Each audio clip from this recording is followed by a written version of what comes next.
Ibu mertuaku menamparku di ruang rapat demi membela pelakor murahan. Suamiku tega mengusirku karena dianggap gembel penumpang hidup. Tanpa tahu akulah pemilik tunggal perusahaannya. Kini kubalas kelakuan busuk mereka hingga menjadi gelandangan yang membusuk di gubuk reyot. Sebelum masuk ke dalam ceritanya, absen dulu Bunda. Bunda semua dari mana saja? Bagi yang sudah subscribe semoga lancar rezekinya. Terima kasih. Namaku Aruna Larasati, dan pada usia 32 tahun, aku adalah pendiri sekaligus angel investor anonim yang memegang 70% saham mayoritas di Nusantara Tech, sebuah perusahaan rintisan bernilai triliunan rupiah. Di atas kertas legalitas perusahaan cangkangku yang berbasis di Cayman Island, aku adalah sang eksekutor tanpa wajah. Aku adalah bayangan dominan yang keputusannya bisa menghancurkan dinasti bisnis dalam semalam. Namun, jika kau bertanya pada orang-orang di sekitarku, mereka akan tertawa dan mengatakan bahwa aku hanyalah ibu rumah tangga kolot yang gagap teknologi dan tidak mengerti dunia luar. Sebuah ironi yang sengaja kuciptakan. Rumah mewah bertingkat 3 di kawasan Menteng ini, dengan segala pilar marmer Italia dan lampu kristal Bohemia yang berkilauan di ruang tamunya, bukanlah istana bagiku. Ini adalah kandang emas tempatku bermain peran setiap hari. Aku dengan sengaja menukar gaun desainer eksklusif yang biasa ku kenakan di Eropa dengan pakaian daster sederhana yang membuatku tampak pucat, tua, dan sama sekali tidak menarik. Aku membiarkan diriku dianggap pasif. Rutinitasku hanya menyeduh teh chamomile untuk tamu dan menata bunga di vas porselen. Padahal, kenyataannya jauh dari itu. Di balik pintu baja berlapis kayu mahoni di ruang kerjaku, di balik layar laptop yang selalu kukunci dengan enkripsi tingkat militer, tanganku menari lincah di atas portofolio raksasa yang mengendalikan urat nadi perekonomian keluarga ini. Peran istri lugu ini kuambil murni demi satu orang, Adrian Wisesa. Suiku. Di mata dunia dan kamera media, Adrian adalah CEO brilian, pahlawan dunia startup, dan wajah Nusantara Tech yang menghiasi majalah bisnis bergengsi. Dia adalah pria dengan pesona buatan, setelan jas bespoke seharga 150 juta, dan gaya bicara persuasif yang membius para pemegang saham minoritas. Karena puja-puji itu, dia merasa dirinya adalah dewa. Dia sangat yakin bahwa kesuksesan perusahaannya murni karena keringat dan kecerdasannya yang tak tertandingi. Dia lupa, atau mungkin egonya sengaja menutup mata, pada fakta bahwa modal awal 300 miliar rupiah yang menyelamatkan perusahaannya dari kebangkrutan 5 tahun lalu disuntikkan oleh investor anonim, misterius. Dia tidak pernah tahu bahwa tangan lembut yang setiap pagi menyimpulkan dasi sutranya, adalah tangan besi yang memiliki hak veto absolut atas posisinya. Bagiku, Adrian dulunya adalah sekadar proyek inkubasi yang menjanjikan. Namun kini, melihat arogansinya yang tak terkendali, dia tak lebih dari sekadar aset beracun yang mengotori neraca keuanganku. Dia sering menceramahiku tentang kerasnya dunia bisnis, merendahkan seolah aku anak balita. Aku hanya tersenyum patuh layaknya istri berbakti, merekam kesombongannya dalam ingatan fotografisku. Lalu, ada Ibu Ratna, mertuaku tercinta. Wanita berusia 58 tahun ini adalah definisi sempurna dari kemunafikan berbalut gaun desainer.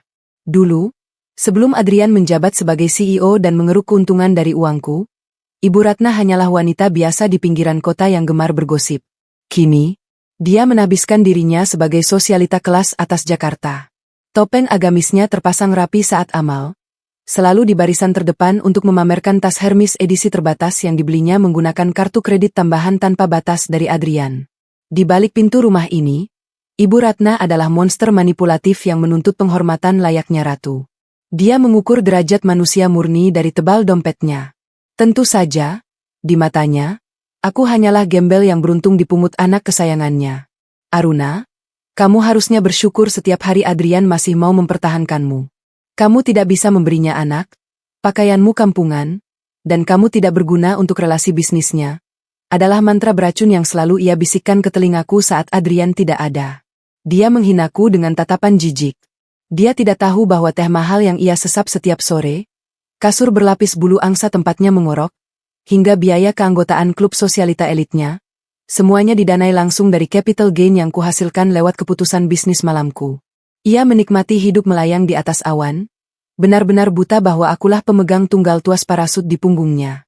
Kesabaranku kuanggap sebagai investasi jangka panjang, tetapi sebagai investor, aku tahu setiap investasi memiliki batas toleransi risiko. Titik jenuhku bermula 3 bulan lalu. Malam itu, saat Adrian tertidur pulas setelah pulang larut dengan alasan klasik, rapat ekspansi bisnis, aku mencium sesuatu yang sangat ganjil. Bau yang sangat harfiah dan menjijikkan. Wangi parfum yang menyengat menempel kuat di kerah kemeja putihnya. Aku tidak pernah memakai parfum dengan wangi mencolok seperti itu. Aku terlalu menghargai aroma netral yang elegan. Bau parfum itu adalah petunjuk pertama dari kebusukan di rumah tanggaku. Sejak malam itu, aku tidak marah. Aku mengaktifkan mode pemantauan penuh. Malam ini, di ruang kerjaku yang dingin dan sunyi, aku melakukan rutinitasku. Cahaya kebiruan dari monitor raksasa memantul di wajahku yang datar. Aku baru saja meretas masuk ke dalam log transaksi keuangan pribadi Adrian, sistem yang ia rahasiakan dengan sangat buruk. Mataku menyipit tajam menelusuri deretan angka digital. Ada anomali yang sangat mencolok. Sebuah pengeluaran rutin bernilai fantastis. 150 juta rupiah.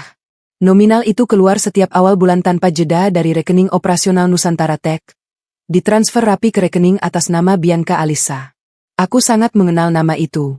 Bianca adalah public relations baru yang dipekerjakan Adrian.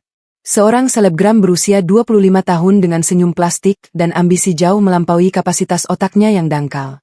Seorang parasit muda yang sedang mencoba mengisap darah dari inang yang salah.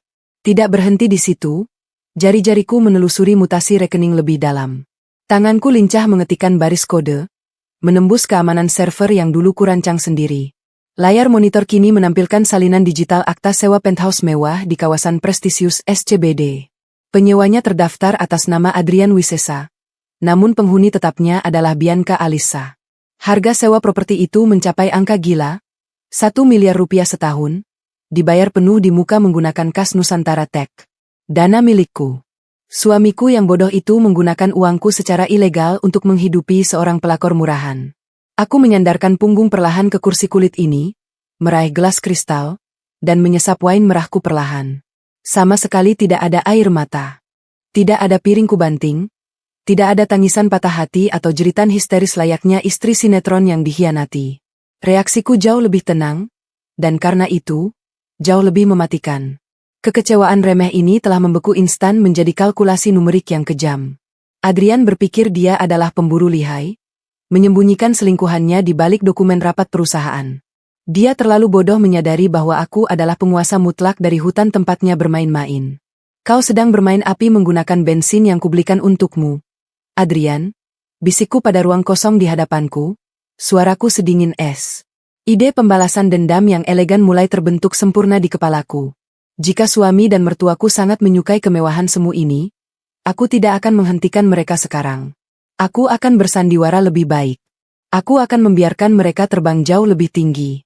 Aku akan membiarkan Ibu Ratna memamerkan tas Hermes barunya di acara arisan dan membiarkan Bianca memajang foto penthouse hasil curiannya di Instagram. Aku akan menahan diri, menunggu dengan sabar hingga mereka berdua mencapai puncak kesombongan paling absolut, di mana mereka merasa sangat kebal dan tak tersentuh siapapun. Tepat pada detik saat mereka berada di titik tertinggi ilusi itu, aku akan datang bukan sebagai istri terluka, melainkan sebagai sang eksekutor absolut. Aku akan memotong tali rapuh yang menahan sayap mereka, menyaksikan dengan senyum dingin bagaimana mereka jatuh berdebum ke dalam jurang kemiskinan, menabrak realitas keras yang akan menghancurkan kesombongan mereka menjadi debu sejarah yang menjijikkan. Pagi ini, sinar matahari menembus tirai sutra Prancis di kamar utama kami, menyoroti Adrian yang sedang berdiri angkuh di depan cermin Purnabadan. Hari ini adalah hari besar bagi pria arogan itu. Rapat Dewan Direksi Tahunan Nusantara Tech. Sebuah acara seremonial menjemukan di mana ia akan berdiri di mimbar, memaparkan grafik pertumbuhan palsu, dan menerima tepuk tangan riuh dari para pemegang saham minoritas yang tak tahu apa-apa tentang kebobrokan di dalam perusahaan mereka sendiri. Aku duduk di tepi ranjang king size, melipat selimut dengan gerakan lambat dan terukur. Aku mengenakan daster lusuh berwarna pudar, sebuah seragam kebesaran yang sengaja kupilih untuk melengkapi peran sebagai istri yang tak kasat mata. Adrian sedang memasang manset emas bertahtakan safir di pergelangan tangannya. Manset itu, tentu saja, dibeli menggunakan kartu kredit perusahaan yang tagihannya selalu berakhir di meja verifikasi pribadiku setiap akhir bulan sebagai bagian dari audit forensik rahasiaku. Dia menatap pantulannya sendiri dengan kekaguman yang nyaris menjijikkan. Dadanya membusung, senyum narsistiknya mengembang sempurna. Dia merasa seperti dewa pencipta dunia. Dasi yang merah marun. Aruna. Jangan yang biru. Hari ini aku butuh warna yang memancarkan dominasi. Titahnya tanpa menoleh padaku. Suaranya berat, penuh otoritas palsu yang selalu membuatku ingin tertawa sinis di dalam hati. Tentu. Mas. Sebentar kuambilkan. Jawabku dengan nada patuh yang sudah kulatih bertahun-tahun. Aku bangkit, melangkah ke ruang ganti raksasa miliknya, dan mengambil dasi sutra merah marun yang ia minta. Saat aku mengalungkan dasi itu ke kerahnya, bau parfum maskulinnya menguar, tapi hidungku yang kelewat terlatih masih bisa menangkap sisa-sisa aroma floral tajam milik sang pelakor murahan kesayangannya dari semalam. Aku menahan napas, bukan karena cemburu, melainkan karena muak. Acara rapat Dewan Direksi hari ini di Hotel Ritz. Apa aku perlu ikut menemanimu? Mas? Tanyaku dengan suara pelan, sengaja memasang raut wajah penuh harap yang memelas. Sebagai istri CEO, mungkin aku bisa duduk di kursi belakang untuk mendukungmu. Gerakan tangan Adrian yang sedang merapikan kerah langsung terhenti. Dia menatapku dari atas ke bawah melalui cermin, matanya memancarkan penolakan dan rasa malu yang tak ditutup-tutupi. Tidak perlu. Kau di rumah saja, jawabnya dingin, nadanya memotong seperti pisau tumpul. Ini acara bisnis level tinggi, Aruna. Eksekutif, investor asing, dan media massa. Semua akan hadir dengan pakaian desainer dan membicarakan makroekonomi. Dia membalikkan badan, menatap tepat ke mataku. Lihat dirimu. Kau bahkan tidak tahu bedanya saham preferen dan saham biasa. Apa yang akan kau lakukan di sana? Tersenyum kikuk dalam balutan baju kunomu itu. Aku tidak mau kau merusak citra profesionalku. Cukup urus saja catering makan malam di rumah. Itu satu-satunya hal yang kau kuasai. Skakmat. Atau setidaknya, begitulah yang ia pikirkan. Aku menunduk, menyembunyikan senyum sinis yang hampir meledak di bibirku. Dia melarang pemegang hak veto dan penguasa 70% saham mayoritas perusahaannya untuk hadir di rapat tahunannya sendiri. Kejeniusan Adrian dalam kebodohan benar-benar tidak memiliki batas. Baik, Mas. Kalau itu maumu, aku akan menunggu di rumah. Cicitku pelan. Tepat pada momen itu, pintu kamar terbuka tanpa ketukan. Ibu Ratna melangkah masuk dengan gaya teatrikal yang selalu ia banggakan.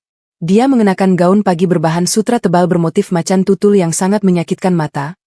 Lehernya dihiasi kalung mutiara yang menjuntai berat. Wajahnya yang mulai berkeriput dipoles riasan tebal, berusaha keras menutupi jejak asal-usulnya yang kampungan. Adrian, sayangku. Ya ampun. Anak ibu terlihat sangat tampan hari ini. CEO paling hebat seJakarta. Serunya melengking, menghampiri Adrian dan mengecup pipinya. Dia bahkan tidak melirikku. Baginya, aku hanyalah perabotan bernapas yang kebetulan berdiri di dekat pangeran kesayangannya. Tentu saja, Bu. Hari ini Nusantara Tech akan mengumumkan rekor pendapatan baru. Balas Adrian bangga, membusungkan dadanya lagi.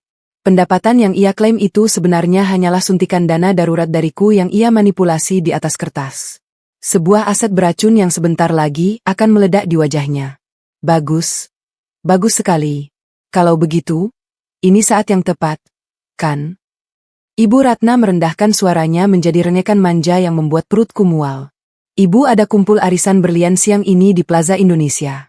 Teman-teman ibu semuanya memakai tas koleksi musim gugur terbaru. Ibu tidak mungkin datang membawa tas lama. Jatuh dong martabat keluarga Wisesa. Adrian tersenyum maklum, mengelus lengan ibunya. Tentu saja, Bu. Berapa yang ibu butuhkan? Ah, tidak banyak. Hanya 250 juta rupiah. Itu sudah termasuk untuk makan siang VIP dan sedikit tip untuk sopir. Ucapnya ringan, seolah nominal 1/4 miliar itu hanyalah uang receh. Aku melangkah mundur sedikit, berdiri di sudut ruangan, mengamati transaksi menjijikan ini dengan ketelitian seorang predator. Adrian merogoh saku jasnya dan mengeluarkan ponsel pintar keluaran terbaru.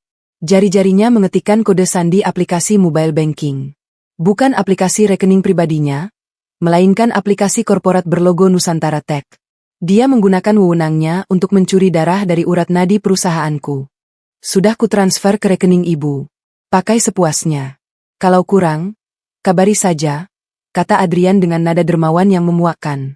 Terima kasih, anakku yang sukses. Ini baru pria sejati, tahu bagaimana membahagiakan ibunya. Ibu Ratna memekik girang. Lalu, untuk pertama kalinya pagi ini, mata lintah darat itu tertuju padaku. Dia memindai daster lusuh yang kukenakan dengan tatapan merendahkan. Lihat istrimu ini, Adrian. Tidak ada inisiatif memperbaiki diri. Coba kau belikan dia pakaian yang pantas, atau setidaknya suruh dia ke salon. Istri CEO kok penampilannya seperti pembantu yang numpang hidup. Cibir Ibu Ratna, mulutnya menyemburkan bau selokan kebencian tanpa rasa sungkan sedikitpun. Adrian hanya mendesah lelah. Sudahlah, Bu. Percuma didandani kalau auranya memang aura dapur. Aku berangkat dulu. Bianca pasti sudah menyiapkan bahan presentasiku di lobi. Mendengar nama Bianca, Ibu Ratna tersenyum penuh arti. Ah, Bianca. Gadis yang cerdas dan berkelas. Dia sangat cocok mendampingimu dalam urusan bisnis, Adrian. Tidak seperti benalu yang satu ini. Mereka berdua berjalan keluar kamar, tertawa renyah, meninggalkanku sendirian dalam keheningan. Begitu suara mobil Eropa Adrian menjauh dari halaman, bahuku yang tadi menunduk langsung tegak sempurna. Postur wanita pasrah itu menguap seketika. Aku berjalan menuju laptopku di meja kerja. Dengan beberapa ketukan cepat, aku masuk ke dashboard utama. Notifikasi merah berkedip di layar. Transfer keluar, 250 juta rupiah. Tujuan, Ratna Ningsih. Kategori, biaya operasional, pembinaan relasi publik. Aku tertawa kering. Memasukkan transfer tas mewah ibunya sebagai biaya public relations? Adrian Wisesa baru saja menambahkan satu lagi pasal penggelapan dana ke dalam draft gugatan perdata yang sedang kurakit. 250 juta rupiah. Angka itu hanyalah debu dibandingkan dengan capital gain yang kuperoleh dalam 1 jam perdagangan bursa saham. Namun, ini adalah soal prinsip. Tindakan Adrian telah mengotori kemurnian portofolio investasiku. Dia secara sadar mengalihkan danaku untuk membiayai gaya hidup gelandangan bermental bangsawan seperti ibunya dan parasit muda selingkuhannya. Tanganku meraih ponsel khusus dengan jaringan terenkripsi, mengirim pesan singkat ke Hermawan, kepala pengacara firma hukum pribadiku di Singapura. Siapkan dokumen likuidasi aset tahap pertama. Aku ingin semua fasilitas auto debit dari rekening Nusantara Tech atas nama Adrian Wisesa dibekukan. Siapkan juga surat penalti. Kita akan memasukkan namanya ke blacklist BI lusa. Balasan datang dalam 3 detik. Sesuai perintah, Nyonya Aruna. Eksekusi siap kapanpun Anda memberikan aba-aba. Ibu Ratna mungkin merasa di atas angin hari ini, namun aku pastikan tas Hermes barunya akan menjadi benda berharga terakhir yang ia sentuh sebelum ia kubuang ke gubuk reot di pinggiran kota. Mereka semua hanya sampah sejarah yang menunggu waktu untuk dibakar. Langkah pion sudah digerakkan. Biarkan Adrian melarangku datang. Karena ketika aku menginjakkan kaki di ruang rapat direksi siang ini, aku tidak akan datang sebagai istrinya, melainkan sebagai sang eksekutor yang akan mencabut nyawa karirnya. Udara pendingin ruangan yang sedingin es menyapu wajahku saat aku melangkah memasuki lobi VVIP Hotel Ritz-Carlton.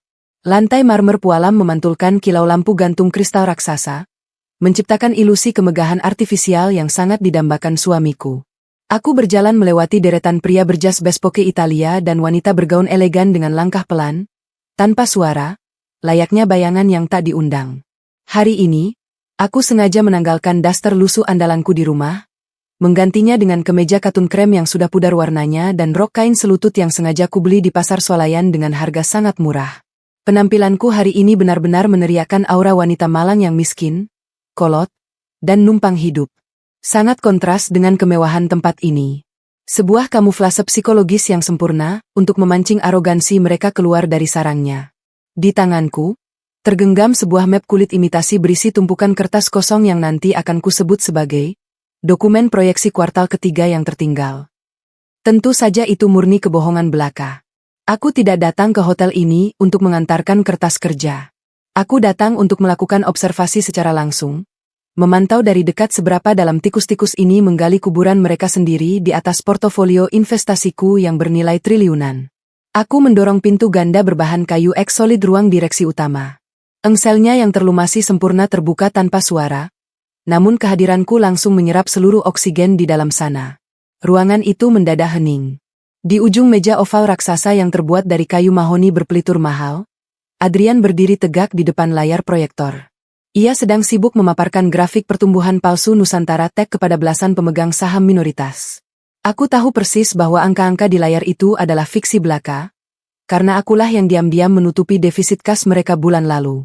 Di samping kanan Adrian, berdiri Bianca. Sang pelakor murahan itu mengenakan blazer merah menyala yang terlalu ketat, memamerkan lekuk tubuhnya dengan vulgar dan sama sekali tidak profesional untuk standar korporat. Wangi parfum floralnya yang menyengat dan memuakkan langsung menampar indera penciumanku dari seberang ruangan. Mata Adrian menatapku. Bola matanya membelalak, sementara rahangnya mengeras seketika. Kepanikan, rasa jijik, dan rasa malu berbaur menjadi satu di wajah arogan pria itu. "Aruna, apa yang kau lakukan di sini?" Desisnya tertahan, berusaha keras menjaga intonasi suaranya agar tetap berwibawa di depan para eksekutif dan investor asing yang kini menatapku dengan kening berkerut tajam. "Maaf mengganggu rapat pentingmu, Mas. Kamu melupakan dokumen ini di meja kerja?" Kataku dengan nada suara yang sengaja kubuat bergetar, merendah seolah aku sedang ketakutan. Belum sempat Adrian melangkah maju untuk merampas map itu dari tanganku dan mengusirku secara halus, pintu ganda di belakangku kembali terbuka, kali ini didorong dengan sangat kasar. Ibu Ratna melangkah masuk bak seorang ratu lalim yang baru saja menaklukkan sebuah negara miskin. Di lengannya, bertengger manis tas Hermes Birkin kulit buaya seharga 250 juta rupiah yang baru saja ia beli menggunakan kas perusahaanku beberapa jam yang lalu. Perangkat keras emas putih di tas itu berkilau menantang cahaya lampu. Ia pasti datang menyusul untuk makan siang perayaan yang telah dijanjikan Adrian. Namun, begitu matanya menangkap sosokku yang berdiri kikuk di dekat putranya, senyum kemenangannya lenyap. Wajahnya memerah, digantikan oleh kilat kebencian yang menyala-nyala. "Untuk apa perempuan rendahan ini ada di sini?" jerit Ibu Ratna, suaranya yang melengking merusak akustik elegan di ruangan mewah itu. Ia melangkah cepat menghampiriku, ujung sepatu hak tingginya berderap mengancam di atas karpet tebal. Bau parfum mewahnya yang disemprotkan berlebihan sama sekali tak mampu menutupi bau selokan dari lisan kotornya. "Dasar perempuan tidak tahu malu. Kau sengaja datang ke sini dengan pakaian gembelmu ini untuk mempermalukan anakku di depan para investor asing." "Hah?" rutuknya sambil menunjuk tepat ke depan hidungku. Aku hanya diam, menundukkan kepala dengan gestur patuh, membiarkan semua eksekutif berpakaian rapi di ruangan itu menjadi saksi mata atas penghinaan ini. Melihatku tak melawan, ego Ibu Ratna semakin melambung. Ia melangkah maju, lalu menarik lengan Bianca dengan kasar, mensejajarkan wanita simpanan itu di samping Adrian. Bianca tersenyum penuh kemenangan, membusungkan dadanya dengan angkuh sambil menatapku merendahkan. "Lihat Bianca ini. Cerdas, berkelas, cantik. Dan dia adalah masa depan sesungguhnya bagi Nusantara Tech. Bukan kau? Wanita mandul yang cuma bisa menjadi benalu penghisap darah di keluarga kami. Kau hanyalah parasit miskin yang menghambat kesuksesan anakku."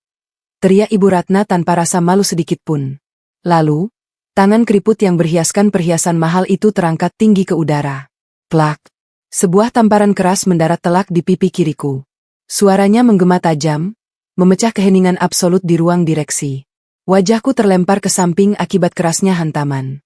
Sensasi panas dan perih langsung menjalar liar di permukaan kulitku, disusul oleh rasa anyir darah segar dari sudut bibirku yang robek karena terbentur pinggiran cincin berlian 3 karat milik Ibu Ratna. Cincin yang, ironisnya, dibeli menggunakan dividen tahunanku. Beberapa eksekutif asing terkesiap ngeri, mundur selangkah dari kursi mereka karena terkejut melihat kebrutalan fisik terjadi secara vulgar di tengah rapat korporat level atas. Namun, di balik wajahku yang tertunduk dan rambutku yang berantakan, di dalam kepalaku, sama sekali tidak ada rasa sakit atau kesedihan. Yang ada hanyalah euforia yang teramat dingin. Mesin kalkulator di otakku berputar dengan kecepatan maksimum. Serangan fisik di depan belasan saksi mata berkaliber tinggi. Ini adalah amunisi hukum yang sangat sempurna. Aku akan memasukkan pasal penganiayaan dan pencemaran nama baik ke dalam draft gugatan perdata yang sedang kususun malam ini. Tamparan ini baru saja melegitimasi penghancuran mereka secara total. Aku memutar wajahku kembali perlahan, menatap Adrian lurus-lurus ke dalam matanya. Suami yang di altar pernikahan dulu bersumpah untuk selalu melindungiku itu, kini hanya berdiri mematung. Matanya tidak memancarkan secercah pun penyesalan atau rasa iba, melainkan kelegaan yang luar biasa menjijikkan. "Adrian, kau membiarkan ibumu menamparku di depan umum," bisikku lirih, memberikan 1 detik terakhir bagi sisa kemanusiaannya untuk muncul ke permukaan. Adrian memalingkan wajahnya dengan angkuh, merapikan kerah jas mahalnya dengan gestur tak sabar. Ia menatap kepala keamanan hotel yang bergegas masuk mendekati pintu. Security, tolong seret wanita ini keluar dari sini sekarang juga. Dia merusak konsentrasi rapat dan menurunkan wibawa perusahaan saya. Perintah Adrian dengan suara baritonnya yang sangat dingin, tanpa sedikit pun keraguan di lidahnya. Ia baru saja menjatuhkan vonis eksekusi mati untuk karir dan masa depannya sendiri. Dua petugas keamanan bertubuh besar melangkah maju, hendak mencengkeram lenganku. Aku mengangkat satu telapak tanganku ke udara. Sebuah gestur yang sangat kecil, namun dipenuhi oleh otoritas absolut yang membuat kedua pria berotot itu otomatis berhenti kaku di tempat. Sesuatu yang gelap dan berkuasa di dalam tatapanku membuat nyali mereka ciut untuk sekadar menyentuh kain bajuku. Aku menyeka darah di sudut bibirku dengan ibu jari. Alih-alih menangis, mengemis, atau berteriak histeris, aku justru tersenyum. Sebuah senyuman miring yang sangat tipis, nyaris tak terlihat, namun cukup tajam untuk membuat Bianca beringsut mundur satu langkah dan Ibu Ratna mengerutkan kening kebingungan. Mereka berdua terlalu bodoh untuk menyadari bahwa senyum itu adalah senyum sang eksekutor yang baru saja mencabut segel pengampunan. Tidak perlu repot-repot mengotori tangan kalian, Mas.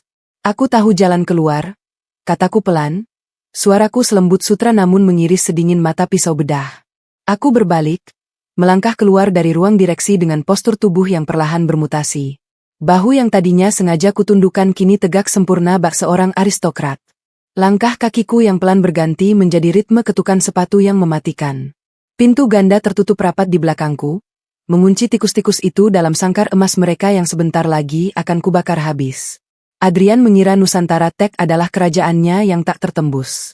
Ia lupa bahwa seluruh perusahaan ini, dari gedung pencakar langit tempatnya berdiri hingga perangkat lunak yang ia banggakan, hanyalah aset beracun di dalam neraca keuanganku yang bisa kulenyapkan kapan saja menggunakan hak veto absolutku. Malam ini, audit forensik akan kuselesaikan hingga ke akar-akarnya. Besok pagi, tepat pada jam operasional bank dibuka, seluruh aliran dana akan dibekukan melalui sistem auto debit sentral. Aku akan memastikan nama Adrian Wisesa masuk ke dalam blacklist BI dengan catatan kejahatan finansial, sehingga ia tidak akan pernah bisa meminjam uang sepeser pun, bahkan untuk membeli sebungkus nasi. Mereka menamparku karena sangat yakin bahwa aku adalah gelandangan tanpa daya. Maka, aku akan mengabulkan fantasi termulia mereka. Aku akan merampas semua capital gain perusahaan, memulai proses likuidasi aset secara agresif, dan menendang mereka semua keluar dari penthouse mewah itu menuju gubuk reot yang sebenarnya. Waktu bermain telah usai. Keadilan tidak mengenal kata maaf, dan mereka semua hanya tinggal menunggu waktu untuk berubah menjadi sampah sejarah di bawah hak sepatuku. Meninggalkan lobi megah Ritz-Carlton, aku tidak memanggil taksi dari langgananku yang biasa menjemput sang nyonya rumah berpenampilan miskin. Alih-alih pulang ke rumah menteng yang kini terasa seperti penjara ilusi, aku berjalan 2 blok menuju area parkir VIP bawah tanah di gedung seberang. Di sana, sebuah sedan hitam anti peluru keluaran Eropa telah menungguku dengan mesin menyala. Sopir pribadiku, yang digaji langsung dari rekening luar negeriku, membukakan pintu tanpa banyak tanya saat melihat sudut bibirku yang membiru akibat hantaman. Ke markas utama, Nyonya? Tanyanya dengan nada datar namun penuh hormat. Ya, jalan sekarang. Dan pastikan jalur komunikasi terenkripsi di kabin ini sudah aktif. Jawabku dingin. Mobil meluncur mulus membelah kemacetan sore Jakarta. Di kursi belakang yang kedap suara, aku melepas kemeja katun pudar dan rok murahan yang seharian ini menjadi kostumku. Pakaian yang membuat Ibu Ratna dan Adrian mengiraku hanya lintah yang numpang hidup di rumah mereka. Aku menggantinya dengan setelan blazer hitam sutra yang selalu tersimpan rapi di kompartemen rahasia mobil ini. Wajahku yang memarku poles perlahan dengan alkohol medis dari kotak P3K. Rasa perihnya menyengat, tapi itu adalah pengingat fisik yang sangat sempurna. Tamparan Ibu Ratna bukanlah sebuah tragedi emosional, melainkan stempel legalisasi absolut untuk menghancurkan mereka hingga tak bersisa. Markas utamaku bukanlah ruang kerja sempit di rumah menteng. Itu hanya tempat operasi sekunder untuk menjaga fasadku. Markas asliku adalah lantai teratas dari sebuah menara komersial di kawasan Sudirman, sebuah penthouse korporat seluas 500 meter persegi yang disewa eksklusif atas nama perusahaan cangkangku. Tempat ini adalah pusat komando digital di mana aku mengendalikan portofolio raksasaku tanpa campur tangan siapapun. Begitu aku melangkah masuk melewati pintu baja pintar, lampu-lampu sensor otomatis menyala secara bertahap, menerangi deretan layar monitor melengkung resolusi tinggi yang memenuhi satu sisi dinding. Ruangan ini berbau kayu cedar, kopi hitam mahal, dan kekuasaan mutlak. Sangat kontras dengan bau selokan dari mulut mertuaku tadi siang. Aku duduk di kursi ergonomisku, menggemeretakkan buku jari. Waktu pertunjukan yang sesungguhnya telah dimulai. Jari-jariku menari di atas keyboard mekanik dengan ritme mematikan. Aku memasukkan rangkaian kode akses tingkat tinggi yang dengan mudah melewati semua firewall keamanan Nusantara Tech. Sistem yang Adrian pamerkan di konferensi pers sebagai pertahanan digital terbaik, nyatanya memiliki pintu belakang yang sengaja kubangun sendiri 5 tahun lalu. Aku masuk ke server utama bukan sebagai peretas, melainkan sebagai Tuhan di sistem tersebut. Malam ini, audit forensik akan kulakukan dengan tanganku sendiri, sen demi sen, transaksi demi transaksi yang tak termaafkan. Layar monitor pertama menampilkan buku besar operasional Nusantara Tech. Layar kedua menyorot mutasi rekening pribadi Adrian. Layar ketiga, melacak secara real-time aliran dana gelap ke rekening Ibu Ratna dan Bianca, sang pelakor murahan itu. Aku menelusuri layar demi layar manipulasi akuntansi tingkat rendah yang dilakukan oleh direktur keuangannya. Setiap kwitansi vendor fiktif yang diklaim sebagai biaya pemasaran. Semuanya kubedah dengan pisau bedah virtual. Aku mengunduh setiap jejak digital, menyusunnya dengan rapi dalam folder terenkripsi yang kelak akan menjadi peti mati bagi karir eksekutif mereka. Layar di depanku berkedip merah, menampilkan sebuah transaksi raksasa yang baru saja disetujui. Transfer keluar, 1.200.000.000 rupiah. Keterangan, DP Apartemen SCBD. Penerima, PT. Properti Megah Abadi, atas nama Bianca Alisa. Sebuah dengusan sinis lolos dari bibirku. 1,2 miliar hanya untuk uang muka kandang emas sang parasit. Adrian dengan angkuhnya mengambil dana tersebut dari pos anggaran riset dan pengembangan. Ia mengorbankan masa depan dan nyawa inovasi perusahaanku demi membiayai kemewahan instan seorang wanita simpanan. Mataku beralih tajam ke layar kedua, menelusuri daftar panjang pengeluaran Ibu Ratna. Tagihan kartu kredit platinum, 850 juta rupiah, rekapitulasi 3 bulan terakhir. Rinciannya sungguh membuat perutku mual dan logikaku terhina. Perawatan sel punca di klinik VIP, memborong tas desainer di Plaza Indonesia, membeli set perhiasan emas putih murni, hingga mentransfer donasi bodong ke yayasan sosialita fiktif semata-mata demi mendongkrak status sosialnya yang artifisial. Ibu Ratna benar-benar mengira ia adalah bangsawan yang tak tersentuh hukum. Padahal ia hanyalah lintah gemuk yang menyedot darah segar dari capital gain yang kuperas dengan otak dan perhitunganku sendiri. Aku terus menggali hingga jam berganti, mengumpulkan ribuan baris bukti mutasi database yang tak akan bisa disangkal oleh pengacara manapun. Total dana perusahaan yang telah digelapkan Adrian selama 1 tahun fiskal terakhir mencapai angka 15 miliar rupiah. Bagi nilai valuasiku, 15 miliar bukanlah uang yang akan membuat perusahaanku bangkrut. Namun di mata hukum pidana korporat, nominal itu adalah tiket VVIP menuju sel penjara dengan keamanan maksimum. Bagiku, bisnis adalah tentang presisi absolut, bukan ledakan emosi murahan. Ketika kau melihat angka dalam jumlah masif dirampok dari rekeningmu, kau tidak menangis atau menjerit. Kau menghitung bunganya. Dan bunga yang akan kutagih adalah nyawa finansial mereka. Angka-angka merah di layarku ini adalah aset beracun yang diciptakan oleh kebodohan Adrian. Dan sebagai entitas tunggal pemegang hak veto absolut, tugasku adalah melikuidasi racun tersebut dari neraca keuanganku, bersama dengan sang pembuatnya. Waktu di sudut layar menunjukkan pukul 3 pagi. Mataku memerah, tapi tingkat adrenalinku berada di puncak tertingginya. Aku meraih telepon satelit di meja dan menekan nomor Hermawan, kepala pengacara firma hukum pribadiku. Di Singapura, waktu sudah menunjukkan pukul 4 pagi, tapi pria tua yang sangat efisien itu menjawab panggilanku tepat pada dering kedua. Nyonya Aruna. Saya mendengarkan. Suara serak Hermawan terdengar tajam dan waspada. Audit selesai, Pak Hermawan. Aku baru saja mengirimkan paket data terenkripsi sebesar 2 GB ke server Anda. Bukti total penggelapan dana, 15 miliar rupiah, kataku, suaraku sedatar baja tanpa emosi. Siapkan draft gugatan perdata dan laporan pidana sekaligus. Aku ingin Anda mengajukan permohonan penyitaan jaminan dari pengadilan atas seluruh aset pribadi Adrian, termasuk penthouse mewah milik pelacurnya dan semua barang mewah atas nama ibunya. Bukti digital Anda selalu tanpa celah dan terverifikasi sangat solid di sistem kami, Nyonya. Kami bisa mendaftarkannya ke meja pengadilan besok siang. Bagaimana dengan posisinya sebagai CEO di perusahaan Anda? Tanya Hermawan dari ujung telepon. Aku memutar kursiku perlahan, menatap gemerlap lautan lampu kota Jakarta dari balik dinding kaca setinggi langit-langit.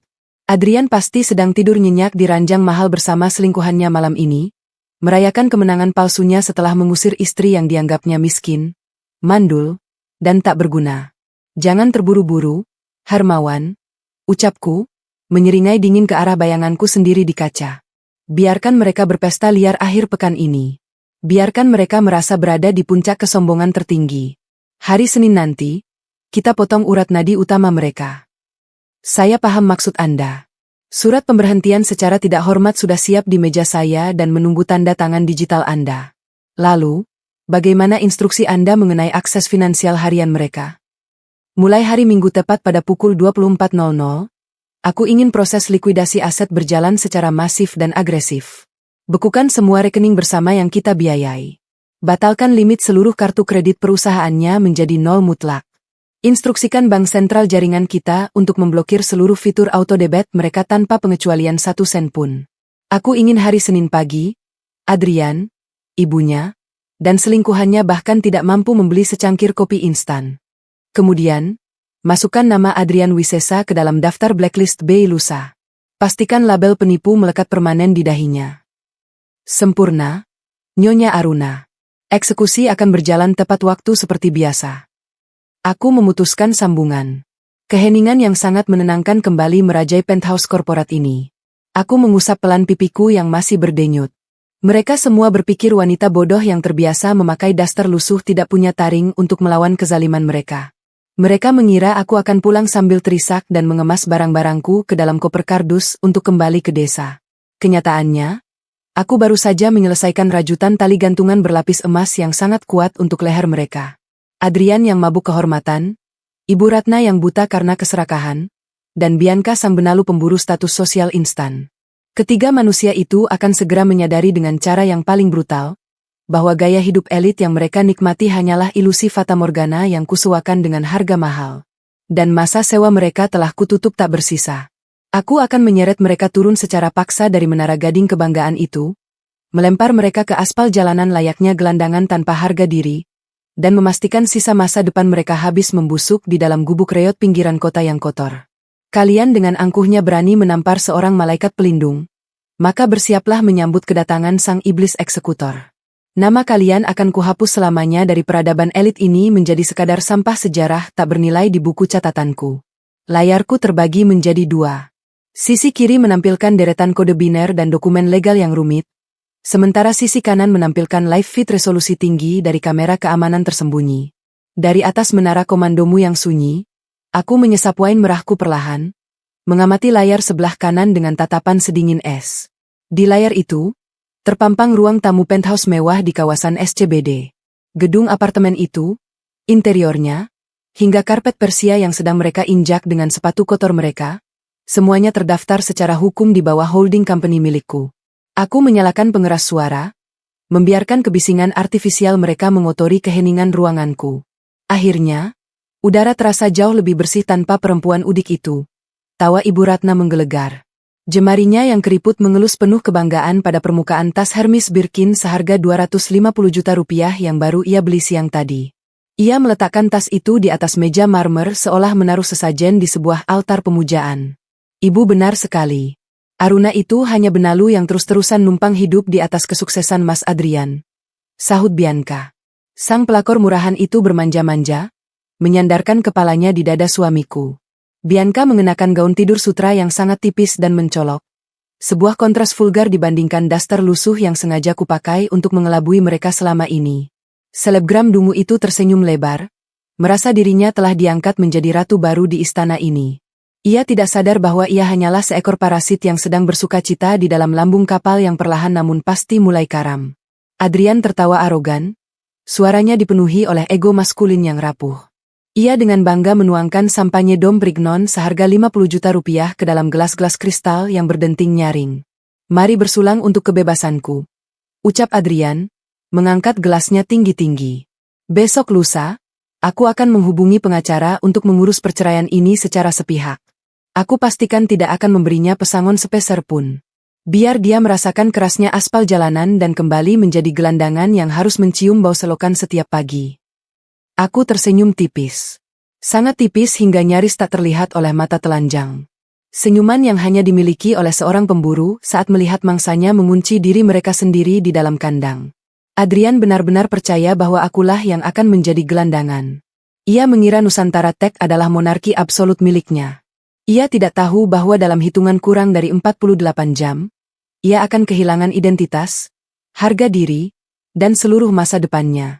Di sisi kiri layarku, draft gugatan perdata dari firma hukum Hermawan berkedip terang, menanti persetujuan otorisasi finalku. Dokumen setebal 500 halaman itu adalah mahakarya hukum yang memuat setiap bukti dari hasil audit forensik yang kulakukan sebelumnya. Setiap teguk sampanye yang mereka minum malam ini, setiap benang sutra mewah yang menempel di tubuh Bianca, setiap gram logam mulia yang melingkar angkuh di leher Ibu Ratna, semuanya telah dikonversi secara presisi menjadi angka utang. Utang dengan bunga majemuk maksimal yang akan mencekik leher mereka seumur hidup. Tanpa ragu sedikit pun, aku membubuhkan tanda tangan digitalku menggunakan autentikasi biometrik retina. Status: dokumen gugatan disetujui.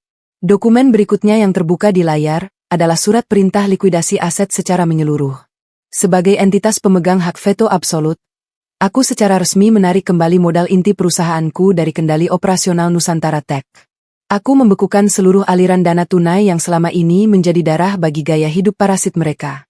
Mulai detik ini, secara de jure, Adrian Wisesa bukan lagi seorang CEO yang dihormati. Ia hanyalah seorang pengangguran kotor dengan tuduhan penggelapan dana perusahaan sebesar 15 miliar rupiah. Ia adalah aset beracun yang baru saja kubakar habis dari portofolio investasiku, tanpa sisa abu sedikit pun. Di layar live feed, Ibu Ratna memekik riang sambil mengangkat gelasnya ke arah Bianca.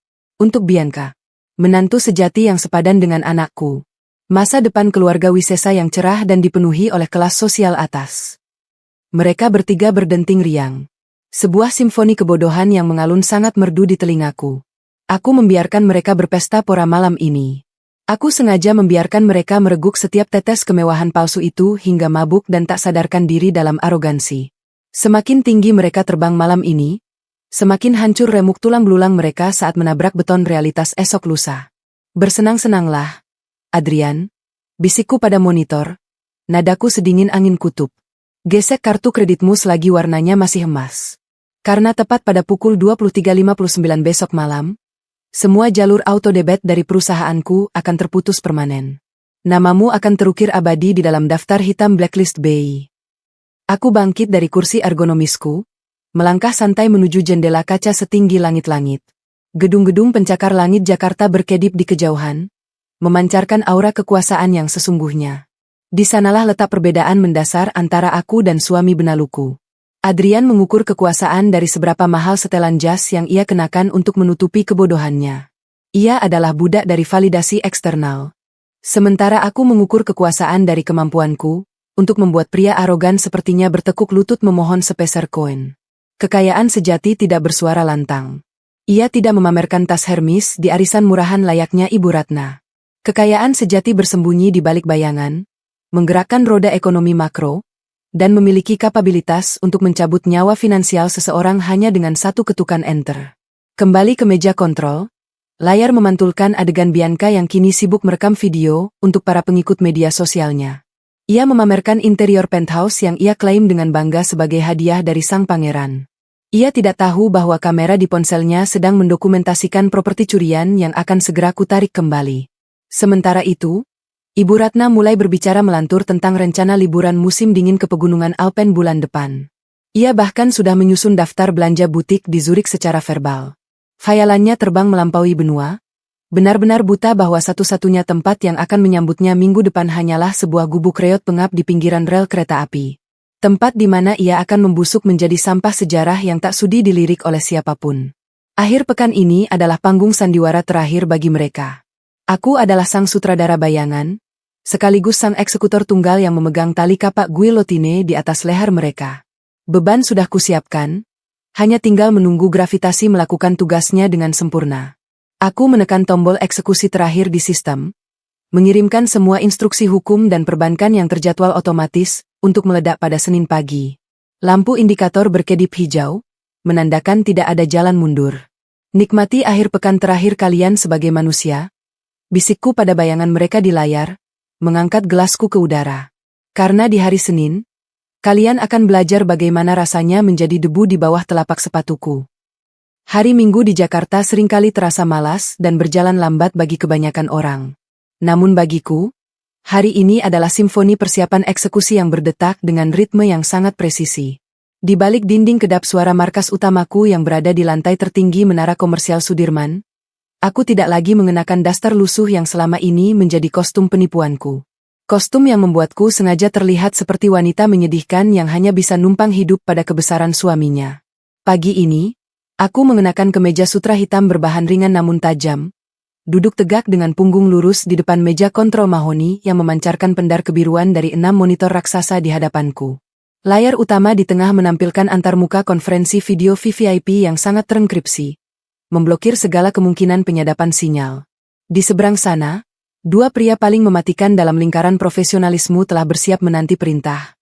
Bapak Hermawan, kepala pengacara firma hukum pribadiku di Singapura, dan Bapak Yosua, notaris korporat senior yang merancang dan memegang seluruh kerumitan legalitas perusahaan cangkangku. Selamat pagi, Nyonya Aruna, sapa Pak Yosua, memecah keheningan absolut ruangan ini dengan suara baritonnya yang berat dan tenang. Pagi, Pak Yosua, Pak Hermawan. Mari kita langsung pada intinya. Waktu untuk bermain petak umpet sudah habis. Ucapku dingin, tanpa basa-basi sedikit pun. Apakah seluruh aset fisik dan properti Nusantara Tech sudah diamankan sepenuhnya dari jangkauan Adrian? Sudah terkunci rapat berlapis baja secara legal, Nyonya? Lapor Yosua sambil mengangkat sebuah map legal bersampul tebal berwarna merah marun ke depan kamera.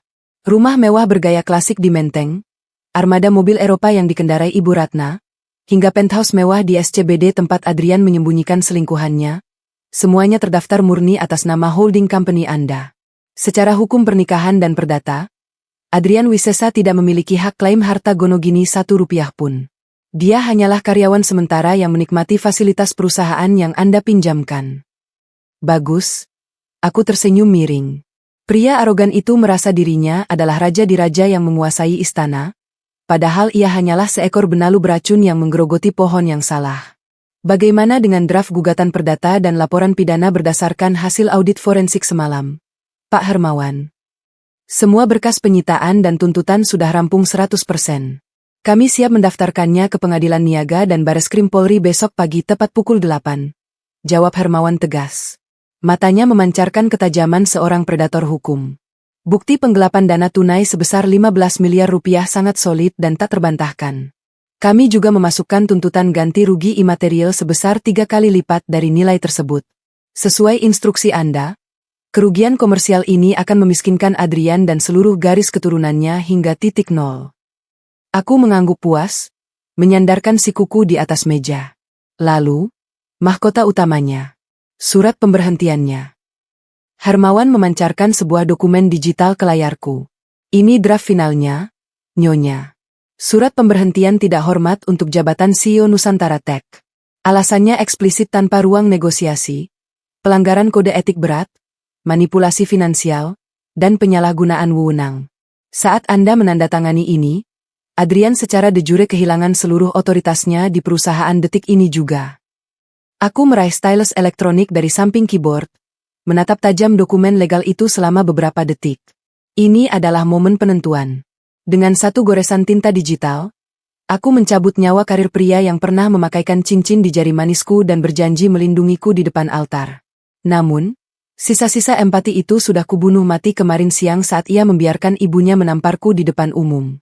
Empati adalah kemewahan emosional yang tidak akan pernah kuberikan kepada seorang pengkhianat. Tanganku bergerak lincah, membubuhkan tanda tangan tanpa sedikit pun getaran keraguan. Status, tanda tangan tervalidasi. Otoritas CEO dicabut permanen. Kirimkan salinan fisik bermaterai surat ini ke mejanya di kantor besok pagi, tepat sebelum dia tiba. Beritahu kepala security internal kita, jangan biarkan dia masuk ke ruang rapat direksi manapun. Pria itu sudah resmi menjadi penyusup. Perintahku tajam. Dilaksanakan, Nyonya. Sang eksekutor telah bersabda, sahut Hermawan dengan senyuman tipis penuh arti, sangat memahami ritme permainan berdarah dinginku. Konferensi video kututup secara sepihak. Separuh pekerjaan telah kuselesaikan dengan presisi bedah. Benteng hukum sudah tertutup dan tak tertembus. Kini saatnya memutus jalur napas finansial mereka dari sumber utamanya. Aku beralih ke layar monitor kedua yang terhubung langsung dengan sistem gateway perbankan VVIP internasional. Disinilah letak portofolio dan likuiditas tunai yang sesungguhnya berada di bawah kendaliku. Menggunakan autentikasi biometrik retina, aku membuka daftar kartu kredit korporat tanpa batas yang diterbitkan atas jaminan Nusantara Tech. Deretan nama itu muncul seperti kawanan parasit menjijikkan yang menempel di layarku. Adrian Wisesa, limit 1 miliar rupiah. Ratna Ningsih, kartu tambahan limit 500 juta rupiah. Bianca Alisa, kartu operasional per limit 250 juta rupiah. Mereka bertiga adalah lintah-lintah gemuk yang terus menyedot capital gain perusahaanku untuk membiayai ilusi kebangsawanan mereka. Aku membayangkan Ibu Ratna yang mungkin sedang sibuk memilih perhiasan berlian siang ini, atau Bianca sang pelakor murahan yang sedang bersuah foto memesan tas desainer edisi terbatas untuk memamerkan kekayaan haramnya di media sosial. Jari telunjukku melayang ringan di atas kursor mouse. Selamat datang kembali di dunia nyata, Adrian. Bisikku pelan ke udara kosong. Klik. Status. Seluruh akses kartu diblokir permanen. Langkah mematikan selanjutnya adalah memastikan nyawa tagihan rutin mereka terputus mati malam ini juga. Adrian adalah pria malas yang sangat mengandalkan sistem otomatis untuk membayar seluruh gaya hidup foya-foyanya. Aku meretas masuk ke dalam menu pengaturan penagihan tersentralisasi perusahaanku. Klik. Status. Seluruh fitur auto debit dibatalkan dan dihapus. Uang muka penyewaan mobil sport mewah yang dijanjikan Adrian pada Bianca, tagihan keanggotaan klub golf elitnya, hingga iuran arisan berlian bulanan Ibu Ratna yang selangit, semuanya akan ditolak oleh sistem dan gagal bayar besok pagi. Mereka akan terbangun dengan rentetan pesan singkat berisi notifikasi penolakan dari pihak bank sentral yang akan menghancurkan harga diri mereka berkeping-keping di depan publik. Namun, itu semua belumlah cukup bagi standar keadilanku. Luka finansial ini harus bersifat mematikan, abadi, dan tidak bisa diobati oleh relasi manapun. Sebagai entitas pemegang hak veto dan korban sah kejahatan kerah putih, aku menggunakan akses khusus investor untuk mengirimkan formulir pelaporan ke otoritas moneter tertinggi di negara ini. Aku mengetikkan nama lengkap Adrian Wisesa dan NIK-nya, melampirkan salinan ringkasan audit forensik mengenai penggelapan aset korporat, dan menekan tombol submit. Status: pengajuan Blacklist B diterima dan sedang diproses oleh sistem. Dalam waktu kurang dari 24 jam ke depan, nama Adrian akan terpampang abadi di dalam daftar hitam sistem layanan informasi keuangan. Dia tidak akan bisa meminjam uang 1 sen pun ke bank manapun, tidak akan diizinkan membuka rekening giro baru, dan dipastikan tidak akan lolos pengecekan latar belakang untuk melamar pekerjaan paruh waktu sekalipun. Seluruh pintu keluar menuju keselamatan telah kugembok rapat, dan kuncinya telah kuhancurkan menjadi debu. Proses likuidasi aset ini berjalan begitu senyap dan elegan, sehalus racun arsenik tak berwarna yang dicampurkan ke dalam secangkir teh mahal. Musuh-musuhku saat ini sedang asyik menari-nari di atas panggung ilusi kemewahan yang mereka bangun sendiri, sama sekali tidak menyadari bahwa lantai kayunya sudah kurobek dan di bawah kaki mereka hanyalah jurang kelaparan yang tak berujung. Aku menyandarkan punggung ke kursi kulit, merasakan kepuasan murni dan dingin yang mengalir deras di nadiku. Rasa sakit dari tamparan Ibu Ratna kemarin siang sudah musnah sepenuhnya, digantikan oleh antisipasi luar biasa akan pertunjukan agung esok hari. Mereka berani menghinaku karena aku memilih diam. Mereka memanggilku parasit karena aku tidak sudi memamerkan kekayaanku dengan norak. Mereka lupa satu hukum alam yang paling mendasar. Predator paling mematikan di puncak rantai makanan tidak pernah mengaum sebelum menerkam mangsanya. Ia mengintai dalam keheningan absolut, mengunci semua rute pelarian yang ada, lalu menyerang tepat di urat leher hingga tak ada sisa napas yang tertinggal. Adrian, kau mengira dirimu adalah raja bisnis yang tak bisa disentuh oleh siapapun. Besok pagi, saat kau menyadari bahwa perusahaan raksasa yang kau banggakan itu hanyalah aset beracun mematikan bagimu, kau akan jatuh memohon belas kasihan sambil mencium telapak sepatuku. Dan Ibu Ratna, yang begitu mendewakan wibawa sosialita plastiknya, akan segera menyadari bahwa tanpa uangku, ia tak lebih dari seorang wanita tua malang yang wibawanya lebih busuk dari bau selokan di pasar tradisional. Aku telah menyiapkan hadiah perpisahan yang sangat manis. Sebuah gubuk reot di pinggiran daerah industri berdebu, jauh dari gemerlap SCBD dan kemewahan Menteng. Sebuah rumah semi permanen berdinding batako yang sengaja kubeli kontan atas nama Adrian Wisesa, agar mereka memiliki alamat sah untuk menagih utang. Di sanalah mereka akan meringkuk. Belajar bahwa status sebagai gelandangan adalah hukuman paling pantas bagi sebuah pengkhianatan. Semua pintu telah dikunci. Selamat malam, suamiku tersayang. Nikmatilah tidur nyenyak terakhirmu di kasur bulu angsa, sebelum namamu resmi berubah menjadi sampah sejarah saat matahari terbit besok pagi. Senin pagi di Jakarta selalu dipenuhi oleh aroma ambisi dan keputusasaan yang bercampur menjadi satu. Bagi para pekerja keras, ini adalah awal minggu untuk bertahan hidup. Namun bagiku, pagi ini adalah panggung opera di mana tirai kehancuran akhirnya diangkat. Aku duduk dengan anggun di penthouse komandoku, menyesap espresso ganda tanpa gula. Rasa pahitnya menyapu lidahku, sama pekatnya dengan realitas yang akan segera menelan suami dan mertuaku. Tepat pukul 10 pagi, layar monitor utamaku mulai berkedip liar, memuntahkan rentetan notifikasi merah dari sistem gateway perbankan yang telah kuatur ulang semalam. Proses likuidasi aset telah aktif sepenuhnya tanpa celah kompromi. Notifikasi pertama datang dari sebuah butik perhiasan berlian eksklusif di Plaza Indonesia. Transaksi gagal, 350 juta rupiah. Kartu, Ratna Ningsih, Platinum tambahan. Status, akses diblokir, hubungi bank penerbit. Aku tersenyum membayangkan adegan memalukan yang pasti sedang terjadi di sana. Ibu Ratna pasti sedang berdiri kaku di depan kasir, dikelilingi oleh teman-teman sosialitanya yang bermata elang. Wanita tua yang selalu menghinaku dengan sebutan benalu itu pasti mencoba menyelamatkan harga dirinya yang rapuh dengan berteriak arogan menyalahkan mesin edisi butik tersebut. Ia tidak tahu bahwa kartu emas kebanggaannya kini tak lebih berharga dari sekeping plastik rongsokan. Tanpa aliran dana dari portofolio investasiku, wibawa palsunya menguap seketika, menyisakan hakikat aslinya sebagai wanita tua dengan lisan beraroma bau selokan. Teman-teman arisan elitnya perlahan akan mundur, mencium aroma kebangkrutan yang sangat menular dan memalukan. Hanya selang 2 menit, notifikasi kedua muncul. Kali ini dari sebuah butik desainer Prancis di Pacific Place. Transaksi gagal, 120 juta rupiah.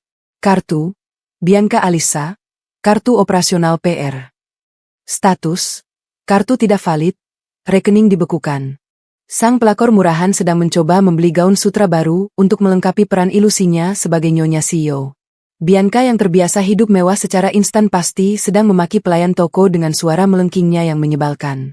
Gadis dungu itu mengira kemolekan tubuhnya bisa membeli dunia, padahal ia hanyalah parasit yang kebetulan menempel pada dahan yang salah. Kini, tanpa uangku, ia tak lebih dari sekadar gelandangan berbalut barang branded hasil curian yang sebentar lagi akan disita oleh pengadilan. Ponselku yang terhubung ke server peretasan perusahaan menangkap puluhan panggilan masuk dari nomor Ibu Ratna dan Bianca yang ditujukan ke ponsel Adrian. Mereka berdua panik luar biasa. Sayangnya, Adrian Wisesa sedang berada di tengah perjalanannya menuju kantor, terlalu sibuk mengagumi pantulan dirinya sendiri di kaca spion mobil sport Eropa yang sebentar lagi akan ditarik oleh dealer karena pembayaran auto debit cicilannya baru saja kutolak permanen pagi ini. Aku beralih ke layar pantau CCTV yang terhubung langsung ke lobi utama gedung Nusantara Tech. Melalui kamera beresolusi tinggi itu, aku menyaksikan kedatangan sang kaisar palsu. Adrian melangkah melewati pintu kaca putar dengan dada membusung, mengenakan setelan jas bespoke seharga ratusan juta. Ia mengangguk arogan kepada resepsionis, merasa dirinya adalah entitas absolut yang tak tersentuh oleh siapapun. Namun, kejanggalan pertama menyapanya tepat di depan lift eksekutif VVIP. Adrian mengeluarkan kartu akses berlogo emasnya dan menempelkannya ke panel pemindai dinding. Beep. Lampu merah menyala. Akses ditolak. Kening Adrian berkerut tajam. Ia menggesekkan kartu itu lagi dengan gerakan kasar. Beep. Akses ditolak. Sistem sialan. Satpam. Kenapa lift ini terkunci? Bentaknya dengan suara bariton yang menggema di seluruh lobi, memancing tatapan puluhan karyawan yang sedang berlalu lalang. Kepala keamanan gedung, Pak Yanto, pria tegas yang kini hanya menerima perintah langsung dariku dan Hermawan, melangkah maju dengan ekspresi datar tanpa sedikit pun rasa gentar. Pak Yanto tidak menunduk hormat seperti biasanya. Ia berdiri tegak, memblokir akses Adrian ke panel lift dengan tubuh besarnya. Maaf, Pak Adrian. Kartu akses Anda telah dinonaktifkan secara otomatis oleh sistem pusat sejak pukul 8 pagi tadi. Ucap Pak Yanto dengan volume suara yang sengaja dikeraskan untuk didengar oleh para staf di sekitarnya. Penghinaan pertama di depan publik bagi sang pangeran korporat. Dinonaktifkan? Omong kosong apa ini? Aku adalah CEO perusahaan ini. Panggil manajer it sekarang juga, atau kalian semua kupecat hari ini juga. Raung Adrian. Wajahnya memerah padam menahan malu dan amarah. Kesombongannya mulai terkoyak oleh kenyataan ganjil yang tak ia pahami. Saya tidak bisa melakukan itu, Pak. Instruksi penonaktifan Anda datang langsung dari Dewan Pemegang Saham Mayoritas. Jawab Pak Yanto sangat dingin. Anda dipersilakan menggunakan lift umum karyawan untuk naik ke lantai 40. Ada pihak yang sudah menunggu Anda di sana. Adrian tertegun selama 1 detik. Kata, pemegang saham mayoritas, adalah entitas hantu yang selama ini membiarkannya berkuasa tanpa intervensi. Pria arogan itu merampas paksa tas kerjanya dari tangan asistennya, berbalik dengan kasar, dan menerobos masuk ke dalam lift karyawan umum yang sesak. Hinaan kedua di pagi harinya. Melalui kamera pengawas di lantai 40, aku memantau pergerakannya layaknya elang yang mengamati tikus tanah. Begitu pintu lift terbuka, Adrian melangkah lebar menuju lorong ruang direksi utama. Ia menemukan sesuatu yang jauh lebih mematikan daripada sekadar kartu akses yang tertolak. Ruang rapat utama yang berdinding kaca buram itu tampak penuh. Di balik meja oval raksasa, duduk belasan eksekutif tingkat atas, komisaris independen, dan di kursi ujung yang biasanya menjadi singgasana Adrian, duduklah Bapak Harmawan. Pengacara pribadiku itu menyebarkan aura intimidasi hukum yang sangat pekat, mendominasi seluruh oksigen di ruangan. Sebuah rapat pemegang saham darurat sedang berlangsung, dan CEO yang menjabat bahkan tidak menerima selembar pun undangan. Adrian mendorong pintu kaca itu dengan kasar hingga berdebum keras menghantam dinding. Apa-apaan ini? Siapa yang mengizinkan rapat direksi digelar tanpa persetujuanku? Hermawan, apa yang kau lakukan di kursiku? Suasana di ruangan itu membeku secara instan. Tidak ada satupun yang berdiri untuk menyapanya. Para direktur yang biasanya menjilat sepatu Adrian kini menatapnya dengan tatapan merendahkan, seolah melihat seorang pesakitan yang baru saja tertangkap basah merampok laci kasir. Hermawan merapikan tumpukan dokumen audit forensik di mejanya dengan gerakan lambat dan sangat elegan. Ia menatap Adrian dari balik kacamata bacanya dengan sorot mata yang biasa ia gunakan untuk menatap seorang kriminal kelas 3 di ruang sidang. Selamat pagi, Saudara Adrian Wisesa. Silakan berdiri di sana saja.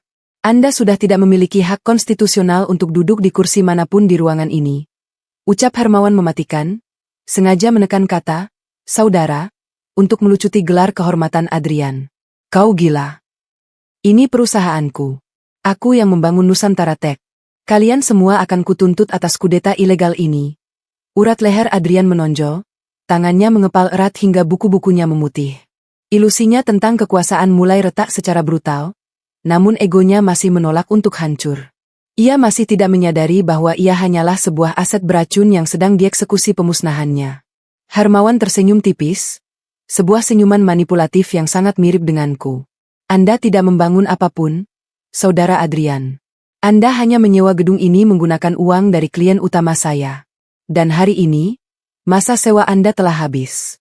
Berdasarkan bukti gugatan perdata atas penyelewengan dana tunai sebesar 15 miliar rupiah, klien saya telah menggunakan hak veto absolutnya untuk membekukan seluruh kewenangan Anda.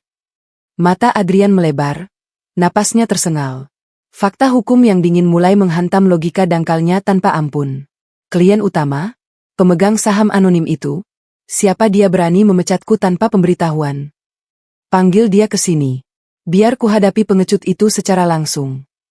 Aku mematikan layar monitor di markasku. Cangkir espressoku telah kosong, menyisakan ampas pahit di dasarnya. Aku meraih jas blazer hitamku, mengenakannya dengan gerakan anggun bak seorang ratu yang bersiap menuju medan perang yang telah ia menangkan sebelum sebilah pedang pun diayunkan. Pengecut? Aku akan menunjukkan padanya betapa mengerikannya wajah pengecut yang selama ini ia hina dan ia paksa memakai daster lusuh di rumahnya sendiri. Aku akan berjalan masuk ke ruangan itu, bukan sebagai istri penurut yang numpang hidup, melainkan sebagai sang eksekutor tunggal. Entitas absolut yang akan mengirim namanya ke dalam blacklist Bay selamanya. Dan melempar sisa hidupnya ke gubuk reot sebagai sampah sejarah yang paling hina di dunia korporat. Waktunya sang malaikat pencabut nyawa turun dari langit untuk menjemput para pecundang. Aku melangkah keluar dari lift eksekutif di lantai 40 Nusantara Tech dengan ritme ketukan sepatu hak tinggi Christian Louboutin yang menggema tajam di sepanjang lorong berkarpet tebal. Tidak ada lagi daster lusuh yang menyedihkan menutupi tubuhku. Tidak ada lagi postur bahu yang melengkung turun layaknya seorang istri malang yang hanya bisa numpang hidup dari kebaikan suaminya. Hari ini, aku mengenakan setelan jas wanita bespoke dari desainer Milan berwarna navy blue pekat, dipadukan dengan kemeja sutra putih yang dikancingkan sempurna hingga ke leher. Sepasang anting berlian emerald cut menghiasi telingaku, memancarkan aura aristokratis yang sangat dingin dan sama sekali tak tersentuh. Para staf manajemen menengah yang berpapasan denganku menepi secara refleks, menundukkan kepala mereka tanpa berani menatap mataku secara langsung. Mereka mungkin belum tahu siapa aku sebenarnya, tapi insting bertahan hidup kelas pekerja mereka langsung mengenali aura kekuasaan absolut yang memancar dari setiap langkah yang kuambil. Di ujung lorong, menembus dinding kaca buram ruang rapat utama, telingaku menangkap suara bariton Adrian yang sedang mengamuk. Pria arogan itu meronta-ronta dalam kebodohannya, menuntut penjelasan dari Bapak Hermawan yang duduk dengan sangat tenang di kursi singgasana CEO. Kalian semua gila? Aku yang membesarkan perusahaan ini dari nol hingga valuasi triliunan. Siapa pemegang saham anonim pengecut itu? Suruh dia menemuiku sekarang juga, atau aku akan membawa kasus kudeta ilegal ini ke meja hijau dan memenjarakan kalian semua. Raung Adrian. Suaranya terdengar sangat rapuh, dipenuhi oleh kepanikan seorang raja lalim yang baru saja menyadari bahwa kastilnya ternyata terbuat dari pasir kering. Aku memberi isyarat kecil menggunakan telunjukku kepada dua petugas keamanan berlengan besar yang berjaga di depan pintu kaca. Dengan patuh, mereka mendorong kedua daun pintu itu terbuka lebar untukku. Engsel pintu berderit halus, namun efek psikologisnya setara dengan ledakan bom atom di dalam ruangan tertutup tersebut.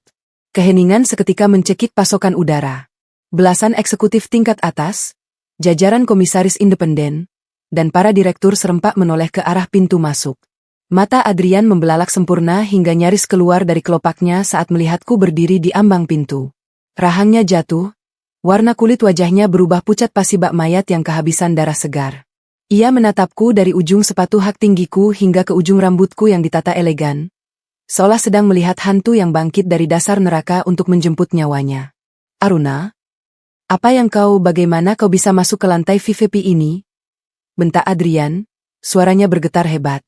Sisa-sisa kesombongannya mencoba bertahan, mengira aku datang untuk mengemis, menangis, atau mempermalukan diriku sendiri lagi seperti yang ia pikirkan kemarin siang. Security. Sudah kubilang jangan biarkan perempuan udik ini masuk. Seret dia keluar dari gedungku. Namun, tak ada satupun security yang bergerak menuruti perintahnya. Belasan direktur di ruangan itu justru berdiri secara serempak dari kursi empuk mereka. Bukan untuk mengusirku, melainkan untuk memberikan penghormatan tertinggi. Bapak Hermawan bangkit dari kursi ujung meja, merapikan setelan jasnya, lalu membungkuk hormat padaku dengan sudut sempurna. Selamat pagi, Nyonya Aruna Larasati. Ruangan rapat darurat sudah kami siapkan. Silakan ambil tempat duduk Anda yang sah sebagai pemegang saham mayoritas dan komisaris utama Nusantara Tech. Aku melangkah maju ke dalam ruangan dengan keanggunan seorang predator puncak yang sedang mengelilingi mangsanya yang pincang. Setiap ketukan sepatuku di atas lantai marmer adalah paku besi yang dipalu dalam-dalam ke dalam peti mati karir suamiku. Apa maksud pengacara tua ini, Aruna? Adrian terhuyung mundur satu langkah, punggungnya menabrak layar proyektor raksasa di belakangnya. Matanya memancarkan ketidakpercayaan yang sangat brutal. Logika dangkalnya menolak menerima realitas bahwa istri yang selalu ia rendahkan adalah Tuhan yang membiayai napasnya. Kau, pemegang saham mayoritas? Jangan bercanda. Kau tidak mengerti apa-apa soal hukum korporat. Kau hanya ibu rumah tangga mandul yang bodoh. Aku berhenti tepat 2 langkah di hadapannya. Jarak yang cukup dekat untuk mencium bau keringat dingin ketakutan yang menguar dari pori-porinya. Bau kecemasan itu jauh lebih menyengat daripada bau selokan yang biasa diucapkan ibunya saat menghinaku di rumah. Bodoh. Aku tersenyum sangat tipis, memiringkan kepalaku sedikit untuk mengamatinya layaknya spesimen cacat. Hanya pria sangat bodoh yang menggunakan capital gain dari perusahaannya sendiri untuk menyewa penthouse seharga 1 miliar rupiah bagi seorang pelakor murahan bernama Bianca, lalu meninggalkan jejak transaksi yang begitu vulgar di buku besar operasional. Mendengar nama Bianca dan nominal sewa penthouse itu disebutkan dengan sangat presisi di depan seluruh jajaran direksi, Adrian tercekat. Tenggorokannya seolah tersumbat bongkahan batu kerikil. Matanya menyapu sekeliling ruangan dengan panik, hanya untuk melihat tatapan jijik dan merendahkan dari para kolega yang selama ini ia anggap sebagai bawahannya yang setia. Kau lupa pada sejarah, Adrian? Suaraku mengalun sangat dingin, membelah keheningan layaknya silet tajam yang memotong urat nadi. Modal awal sebesar 300 miliar rupiah yang menyelamatkan perusahaan rintisanmu dari kebangkrutan 5 tahun lalu tidak jatuh dari langit. Uang itu mengalir murni dari holding company di Cayman Island yang 100% berada di bawah otorisasi tanda tanganku. Perusahaan ini, gedung pencakar langit ini, bahkan kursi kulit mahal yang biasa kau duduki itu, semuanya adalah milikku. Kau bukan raja di sini. Kau hanyalah karyawan sementaraku. Seekor benalu yang terlalu banyak menyedot nutrisi, dan kini harus kupotong sampai habis ke akarnya. Aku berjalan perlahan melewati tubuhnya yang mematung kaku, menuju kursi utama di ujung meja panjang. Aku duduk dengan menyilangkan kaki, menatapnya dengan pandangan superioritas absolut. Berdasarkan hasil audit forensik menyeluruh yang kuselesaikan semalam, kau telah terbukti secara sah menggelapkan dana perusahaan sebesar 15 miliar rupiah. Kataku datar, mengayunkan sebelah tangan ke arah Hermawan. Pengacaraku itu langsung menekan tombol remote, menembakkan salinan bukti mutasi rekening ke layar proyektor raksasa tepat di belakang tubuh Adrian. Deretan angka digital berwarna merah menyala dengan jelas, memperlihatkan transaksi ilegal untuk tas Hermes Ibu Ratna, mobil sport Bianca, dan berbagai donasi palsu yang mereka pakai untuk mendongkrak status sosial. Fakta hukum itu terpampang vulgar tanpa bisa dibantah. Itu bisa kujelaskan. Itu adalah dana taktis operasional untuk menjamu investor. Adrian mencoba membela diri dengan kebohongan terakhirnya. Suaranya melengking putus asa menembus batas kepanikan. Simpan pembelaanmu yang sangat menyedihkan itu untuk majelis hakim di pengadilan niaga. Potongku tajam, menggunakan hak veto absolutku untuk membungkamnya secara total di depan dewan. Mulai detik ini, aku menyatakan bahwa kau dipecat secara tidak hormat dari jabatan Chief Executive Officer. Draft gugatan perdata atas penyelewengan dana telah didaftarkan secara resmi pagi ini oleh tim hukumku. Aku akan memburu setiap sen aset pribadimu, memastikan seluruh harta benda yang kau sentuh masuk ke dalam proses likuidasi aset secara paksa. Kau tidak bisa melakukan ini padaku, Aruna. Tolong. Aku ini suamimu. Adrian menjatuhkan dirinya, berlutut di atas karpet tebal, memegang tepi meja oval dengan jari-jari yang gemetar hebat. Rasa malu dan egonya telah sepenuhnya menguap, digantikan oleh kepanikan eksistensial. Pria yang kemarin mengusirku tanpa belas kasihan itu kini meratap dan mengemis seperti seekor anjing jalanan yang kelaparan. Kau bukan lagi suamiku. Kau hanyalah aset beracun di dalam neracaku yang gagal memberikan tingkat return on investment yang memadai. Balasku tanpa emosi sedikit pun. Oh, dan jangan repot-repot mencoba mengecek sisa saldo di ponselmu. Semua kartu kredit dan sistem auto debit untuk fasilitas kemewahanmu sudah kubekukan semalam tanpa sisa. Lusa pagi, nama Adrian Wisesa akan resmi tayang di dalam blacklist BI. Kau tidak akan bisa meminjam uang sepeser pun ke bank manapun di negara ini. Kau akan mati kelaparan perlahan sebagai gelandangan hukum yang tak punya identitas finansial. Aku melirik tajam ke arah dua petugas keamanan yang berdiri bersiaga di dekat pintu. Pak Yanto, tolong seret penyusup ini keluar dari gedung korporat saya. Jangan biarkan dia membawa satu lembar pun dokumen dari ruangan ini. Jika dia berani melawan secara fisik, patahkan saja lengannya. Dilaksanakan dengan senang hati, Nyonya Aruna, jawab kepala keamanan itu dengan sigap dan dingin. Dua pria bertubuh besar itu melangkah maju dengan cepat, mencengkeram kedua lengan Adrian dengan sangat kasar, dan menariknya paksa dari posisi berlututnya. Pakaian jas mahalnya berkerut berantakan. Aruna, lepaskan aku. Aku minta maaf. Kita bisa bicarakan ini baik-baik di rumah. Aruna AA. Jeritan Adrian menggema menyedihkan saat tubuhnya diseret paksa melintasi lantai marmer ruang rapat. Ia meronta-ronta dengan sisa tenaga seperti parasit yang dicabut paksa dari inangnya. Terus berteriak memanggil namaku hingga suaranya teredam lenyap oleh pintu kaca ganda yang tertutup rapat. Aku merapikan kerah kemejaku perlahan, mengambil pulpen emas dari atas meja, dan menatap belasan eksekutif yang masih berdiri kaku dengan wajah pucat pasi. Tidak ada sedikit pun rasa kasihan di dadaku. Pria arogan itu dan keluarganya sebentar lagi akan belajar bagaimana kerasnya bertahan hidup di sebuah gubuk reot pinggiran kota, merenungi sisa nasib mereka yang membusuk sebagai sampah sejarah di dalam buku keuanganku. Baiklah, saudara-saudara sekalian, ucapku memecah keheningan absolut, Suaraku kembali normal seolah aku baru saja menepuk mati seekor lalat pengganggu, bukan menghancurkan masa depan suamiku sendiri ke dasar jurang. Mari kita mulai rapat dewan direksi yang sesungguhnya. Aku ingin laporan kuartal ketiga terhidang di mejaku dalam waktu kurang dari 10 menit. Matahari siang menyengat garang di atas langit Jakarta, namun suhu di dalam penthouse komandoku tetap berada pada titik sejuk yang sempurna. Di atas meja mahoni raksasaku, sebuah layar sentuh memutar 2 live feed dari kamera tubuh yang dikenakan oleh 2 kepala regu keamananku. Pertunjukan hari ini tidak lagi melibatkan angka-angka digital di bursa saham, melainkan sebuah konfrontasi fisik yang akan mencabut paksa akar-akar ilusi dari para musuhku. Proses likuidasi aset telah beralih dari fase dokumentasi perbankan menuju fase eksekusi lapangan secara nyata. Di layar sebelah kiri, terpampang suasana rumah klasik bertingkat 3 di kawasan Menteng. Rumah mewah yang selama bertahun-tahun menjadi panggung sandiwara tempatku mengenakan daster lusuh dan berpura-pura menjadi istri kolot yang numpang hidup. Tim pertama yang dipimpin oleh tangan kanan Pak Yanto baru saja mendobrak masuk melewati pintu kayu jati ukir setelah tidak mendapat respons dari bel pintu. Kamera menyorot Ibu Ratna yang sedang berlari panik menuruni tangga pualam.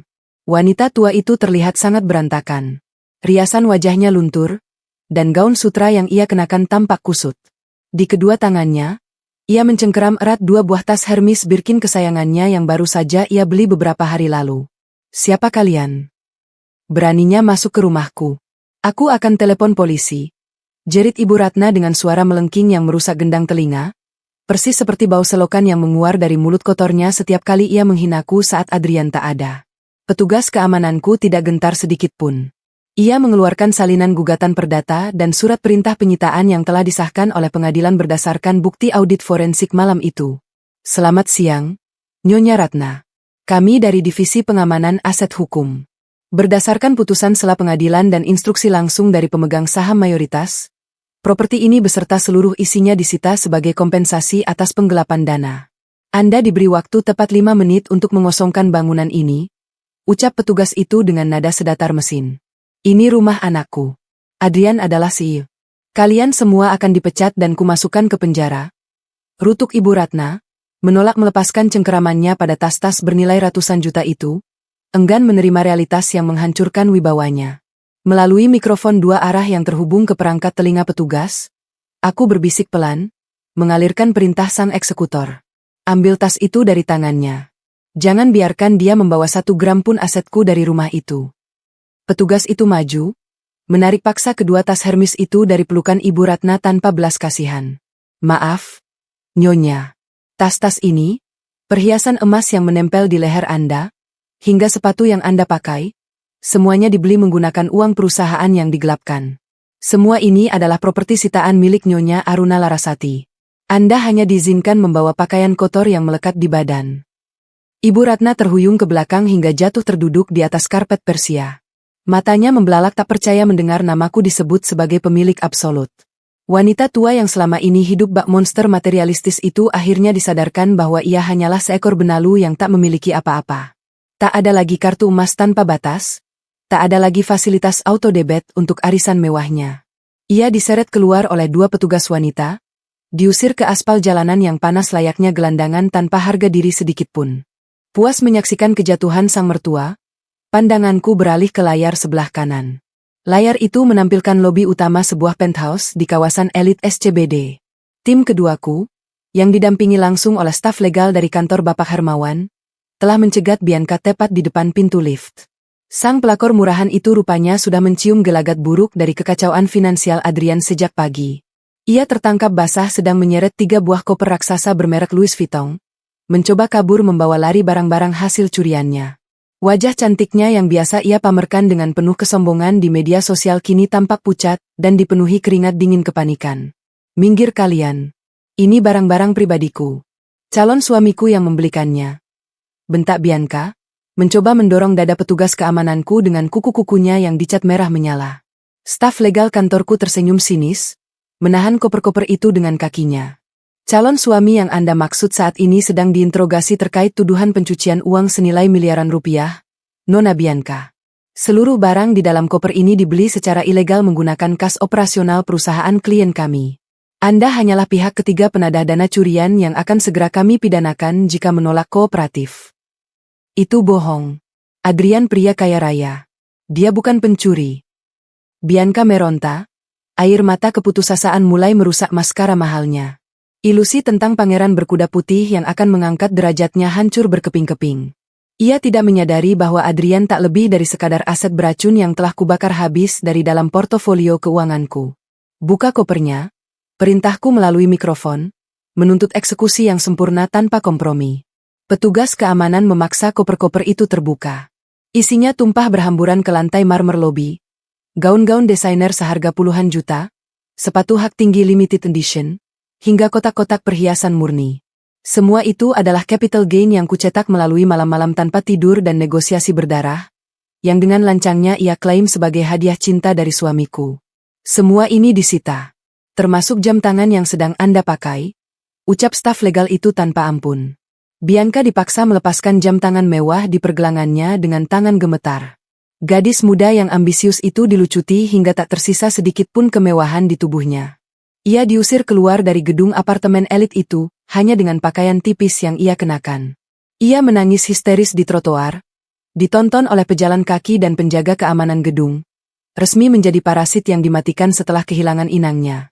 Aku menyandarkan punggungku ke kursi kulit, menyesap teh yang kehangatannya mengalir nyaman ke perutku. Pertunjukan pengusiran ini adalah orkestra kehancuran yang sangat merdu dan presisi. Mereka semua, mulai dari Adrian yang sudah hancur lebur di ruang direksi tadi pagi akibat hak veto absolutku, hingga ibunya dan selingkuhannya yang kini terlunta-lunta di jalanan, telah merasakan palu keadilanku yang teramat dingin. Nama suamiku sudah dipastikan masuk ke dalam daftar hitam blacklist BI secara permanen esok hari. Mereka sama sekali tidak memiliki sepeser pun uang tunai, tidak memiliki relasi perbankan yang sudi membantu, dan tidak memiliki atap pelindung. Namun, aku bukanlah wanita yang membiarkan musuhnya mati dengan mudah. Sebagai hadiah perpisahan, aku telah memastikan ada sebuah mobil van Reot tanpa AC yang merapat di titik pengusiran masing-masing. Van itu tidak akan membawa mereka ke hotel, melainkan menyeret mereka menuju sebuah gubuk reot di pinggiran daerah pabrik yang sangat kumuh. Gubuk sempit itu sengaja kubeli kontan atas nama Adrian Wisesa semata-mata, agar penagih utang memiliki alamat domisili hukum, untuk memburu mereka. Di sanalah mereka bertiga akan dipaksa hidup berdesakan di bawah atap seng yang sama. Di sanalah cinta palsu, keserakahan, dan arogansi mereka akan saling menggerogoti. Mereka telah berubah dari sosialita kelas atas menjadi sampah sejarah yang paling hina, hanya dalam kurun waktu kurang dari 48 jam. Semua ini terwujud berkat kalkulasi algoritma yang membeku, tanpa perlu ada satupun piring yang kubanting atau tangisan histeris yang memohon belas kasihan. Inilah esensi balas dendam yang elegan. Di masa lalu, aku membiarkan diriku dianggap pasif dan tidak terlihat, membiarkan Adrian merasa menjadi nahkoda dari sebuah kapal pesiar yang sebenarnya tak pernah ia miliki. Kini, kendali absolut itu telah kuambil kembali, dan mereka kulempar ke tengah samudra tanpa pelampung penyelamat. Aku bangkit dari kursiku, mematikan layar monitor dengan satu sentuhan ringan. Tugasku sebagai pembersih kuman telah selesai. Aku akan melangkah maju menguasai duniaku sendiri, membiarkan musuh-musuhku membusuk perlahan dalam neraka miskin yang mereka ciptakan sendiri. Matahari sore di pinggiran daerah industri Jakarta Timur tidak pernah memancarkan kehangatan, melainkan memanggang apa saja yang ada di bawahnya dengan kejam. Udara di sana tebal, dipenuhi debu jalanan dan polusi pabrik yang mencekik paru-paru. Sebuah mobil van sewaan bermesin kasar berhenti mendadak di tepi jalan tanah berbatu, memuntahkan 3 sosok manusia yang tampak sangat salah tempat di lingkungan kumuh tersebut.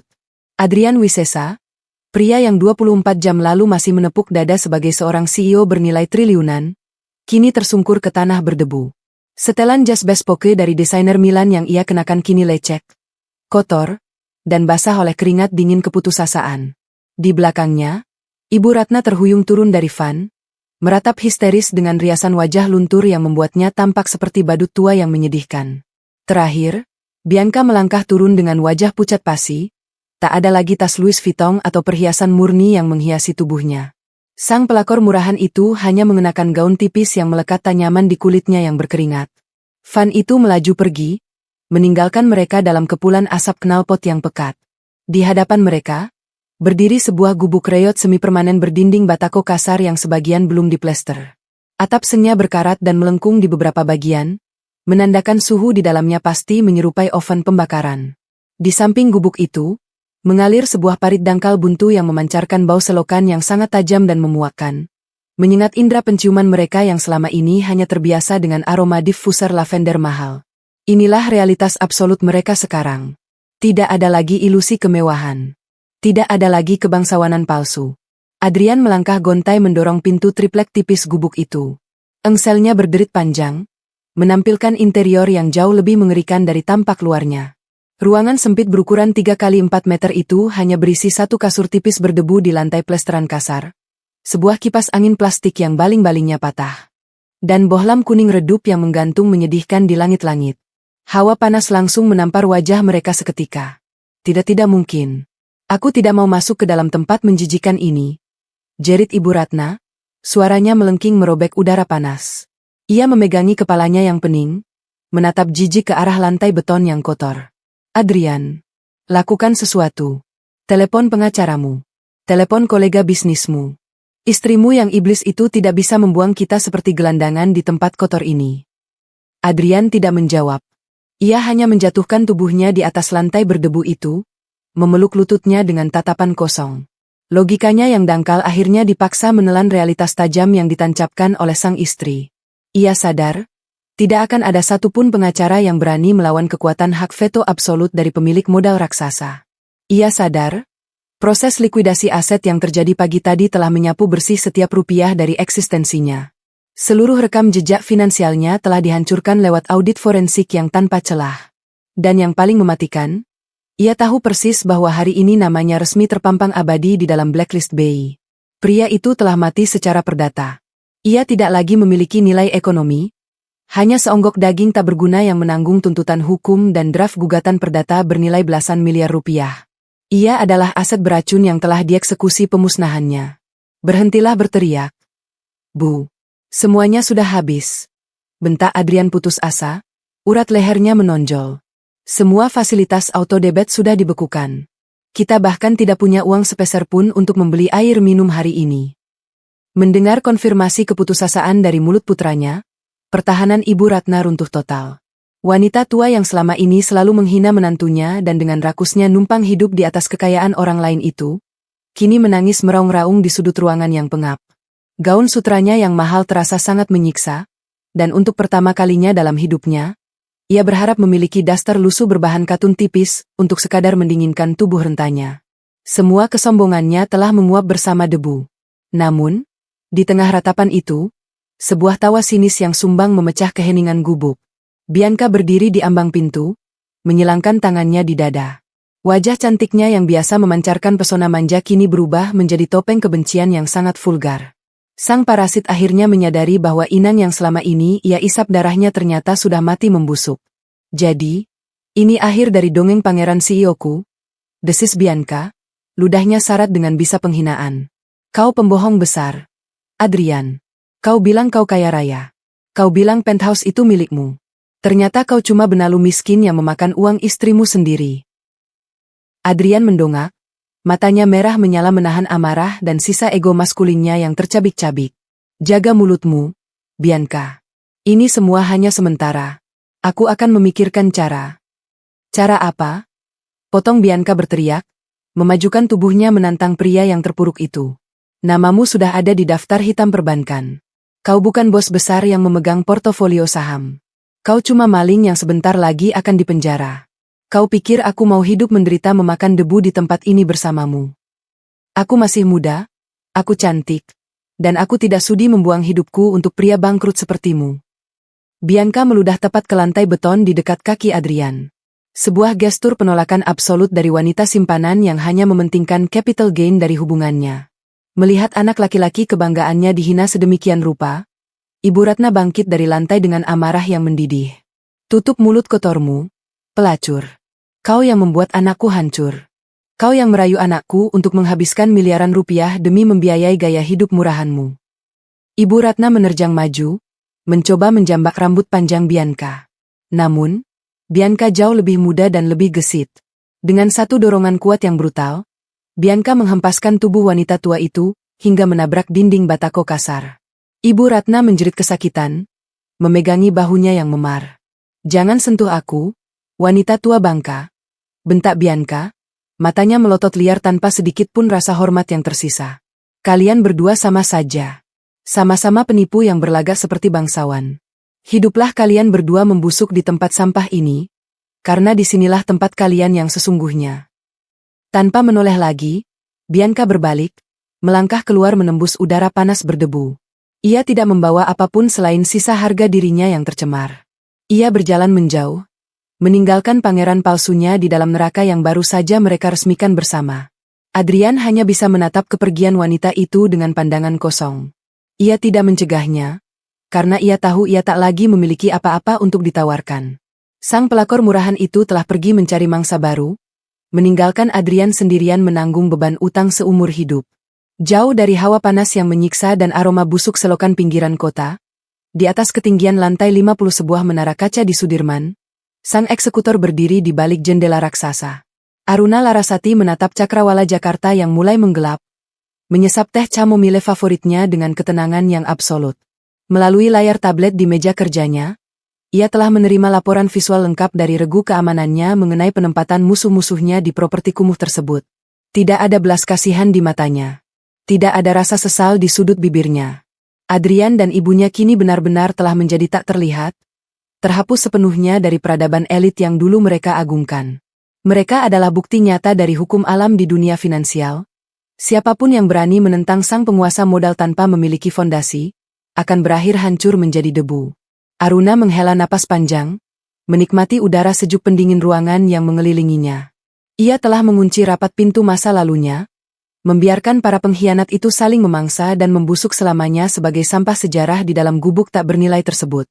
Keadilan, pada akhirnya, adalah perhitungan matematis yang paling murni dan paling mematikan. Pagi merayap masuk melalui celah dinding batako yang sengaja dibiarkan tanpa plesteran di gubuk reot tersebut. Cahaya mentari yang pucat membawa serta udara pengap dan bau selokan buntu yang mengendap semalaman. Di atas lantai beton yang dingin dan tertutup debu, Bianca Alisa membuka matanya dengan perasaan jijik yang luar biasa tajam. Sang pelakor murahan itu menatap sekeliling ruangan sempit yang ukurannya tak lebih besar dari bilik pakaian di penthouse mewahnya dulu. Tidak ada kasur berlapis bulu angsa. Hanya ada dengkuran halus dari Adrian Wisesa yang tertidur dengan posisi meringkuk menyedihkan. Pria arogan yang dulu ia duakan itu kini tak ada bedanya dengan seorang gelandangan di pinggir jalan raya. Bianca perlahan bangkit, menepis debu kotor dari gaun sutranya. Sifat aslinya sebagai seekor parasit oportunis langsung mengambil alih logikanya. Ia tidak memiliki sedikit pun rasa kasihan pada pria yang terkapar tak berdaya itu. Ia tahu persis bahwa inang finansial yang sedang tertidur di lantai ini sudah mati suri. Adrian bukan lagi sumber mata air kekayaan yang bisa ia perah. Pria itu kini hanyalah sebuah aset beracun yang akan menyeret siapapun di sekitarnya ke dalam kelaparan dan penderitaan. Dengan gerakan mengendap-endap, jari-jari lentik Bianca merogoh saku jas Adrian. Ia menemukan dompet kulit buaya asli dan membukanya dengan napas tertahan. Kosong. Semua kartu kredit platinum telah diblokir sepenuhnya melalui proses likuidasi aset yang dieksekusi tanpa ampun. Namun, keberuntungan kecil menyapanya. Ia menemukan beberapa lembar uang kertas kusut senilai Rp300.000 terselip di balik lipatan. Tanpa sepercik keraguan moral, ia merampas sisa uang bertahan hidup terakhir milik Adrian tersebut. Ia melangkah keluar berjingkat melewati pintu triplek yang berderit nyaring, meninggalkan pangeran palsunya tanpa pesan apapun, bergegas mencari mangsa baru untuk membiayai ambisi liarnya. 2 jam kemudian, Adrian terbangun oleh hawa panas mencekik yang mulai memanggang atap seng berkarat di atas kepalanya. Tangannya secara refleks meraba sisi kosong di lantai beton yang keras. Bianca, panggilnya dengan suara serak. Keheningan yang menjawab panggilan itu adalah palu godam yang menghantam kesadarannya, sebuah konfirmasi absolut atas pengkhianatan fatal. Ia merogoh saku jasnya dengan tergesa-gesa. Begitu menyadari bahwa uang tunai terakhirnya telah lenyap dirampok oleh selingkuhannya sendiri, ego maskulin Adrian hancur berkeping-keping menjadi serpihan debu yang paling hina. Meski demikian, Adrian menolak untuk langsung menyerah pada realitas yang menelan harga dirinya. Pria narsistik itu masih merasa memiliki kecerdasan brilian yang mampu membalikkan keadaan. Ia mengeluarkan ponselnya yang layarnya retak parah, menggunakan sisa paket data internet untuk mengirimkan profil profesional ke berbagai perusahaan kompetitor. Ia menelan gengsinya bulat-bulat, rela menurunkan standar hanya demi melamar posisi manajer tingkat menengah. Tepat pukul 10 pagi, Sebuah panggilan masuk dari Departemen Sumber Daya Manusia salah satu perusahaan multinasional raksasa. Sisa harapan rapuh menyala seketika di rongga dadanya. Selamat pagi, dengan Saudara Adrian Wisesa. Suara di seberang sana terdengar sangat formal dan dingin. Kami telah meninjau aplikasi Anda secara menyeluruh. Namun, sistem penapisan latar belakang kami menemukan bahwa nomor induk kependudukan Anda baru saja dimasukkan secara resmi ke dalam daftar hitam blacklist BI, akibat kejahatan kerah putih tingkat berat. Lebih dari itu, kami juga menerima edaran hukum mengenai gugatan perdata atas penyelewengan dana senilai 15 miliar rupiah yang didukung bukti audit forensik dari Kantor Hukum Nusantara Tech. Kami menolak mempekerjakan seorang kriminal finansial di level manapun. Mohon jangan pernah mencoba menghubungi perusahaan kami lagi. Sambungan telepon itu diputus sepihak sebelum Adrian sempat membela diri. Ponsel cerdas itu terlepas dari genggamannya, jatuh membentur kerasnya beton hingga mati total. Mantan eksekutif itu mematung di tengah ruangan pengap. Dadanya sesak luar biasa seolah pasokan oksigennya diputus paksa oleh fakta hukum. Ia kini tak lebih dari mayat hidup. Tidak akan ada satupun pintu perusahaan yang terbuka untuknya. Sang eksekutor dari balik bayangan telah memotong seluruh urat nadi karirnya, hingga tak tersisa satu tetes darah pun. Di sudut lain gubuk yang menyerupai oven tersebut, Ibu Ratna terbangun dengan tulang-tulang renta yang bergemeretak nyeri. Ia sama sekali tidak mempedulikan putranya yang menatap kosong ke arah lantai. Delusi kebangsawanan di kepalanya masih menolak mati.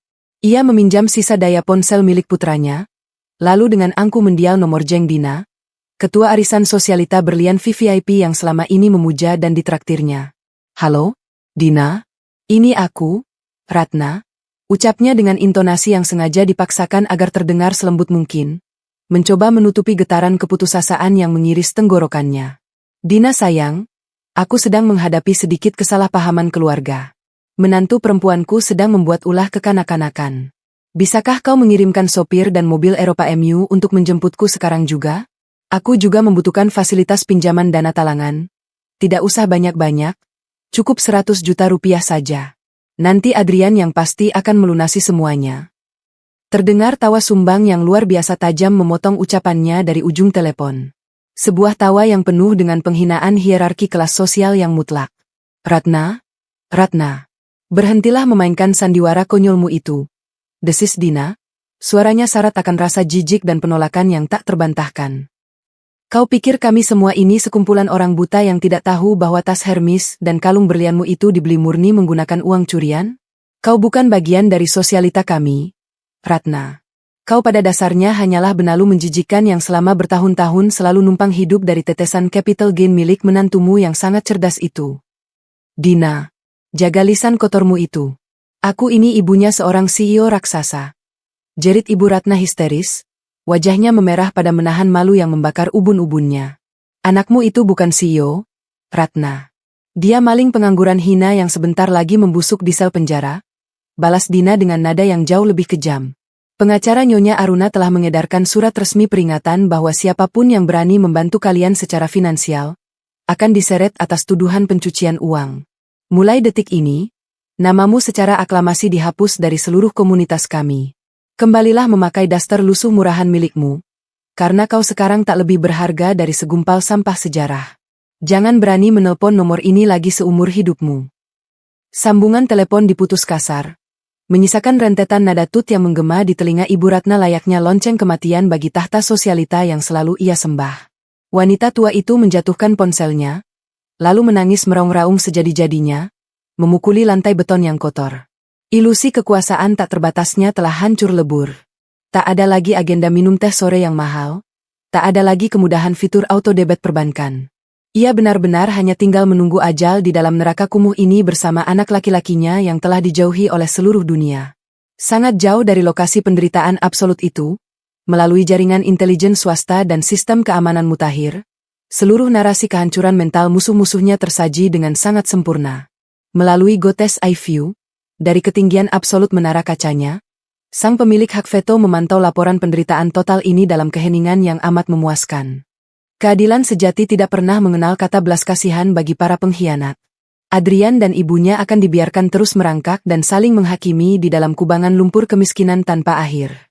Sementara musuh-musuhnya membusuk meratapi nasib di dalam gubuk tanpa masa depan tersebut, portofolio investasinya justru terus mencetak keuntungan yang kian masif. Papan catur telah dibersihkan tanpa menyisakan satupun bidak kotor, dan sang ratu berdiri kokoh tak tersentuh di puncak piramida kehidupan yang dibangun dari keringat dan kecerdasannya sendiri. Hujan badai mengguyur pesisir timur Jakarta tanpa ampun, mengubah jalanan tanah di depan gubuk reot itu menjadi kubangan lumpur hitam yang pekat. Suara rintik hujan yang menghantam atap seng berkarat terdengar seperti genderang kematian yang menulikan telinga. Di dalam ruangan berukuran 3 kali 4 meter tersebut, genangan air kotor merembes masuk dari celah bawah pintu, membawa serta bau selokan yang sangat tajam dan membuat perut mual. Adrian Wisesa duduk meringkuk di atas kasur tipis yang kini lembab dan berjamur. Pria yang dulunya membusungkan dada sebagai CEO bernilai triliunan rupiah itu kini tampak seperti mayat hidup.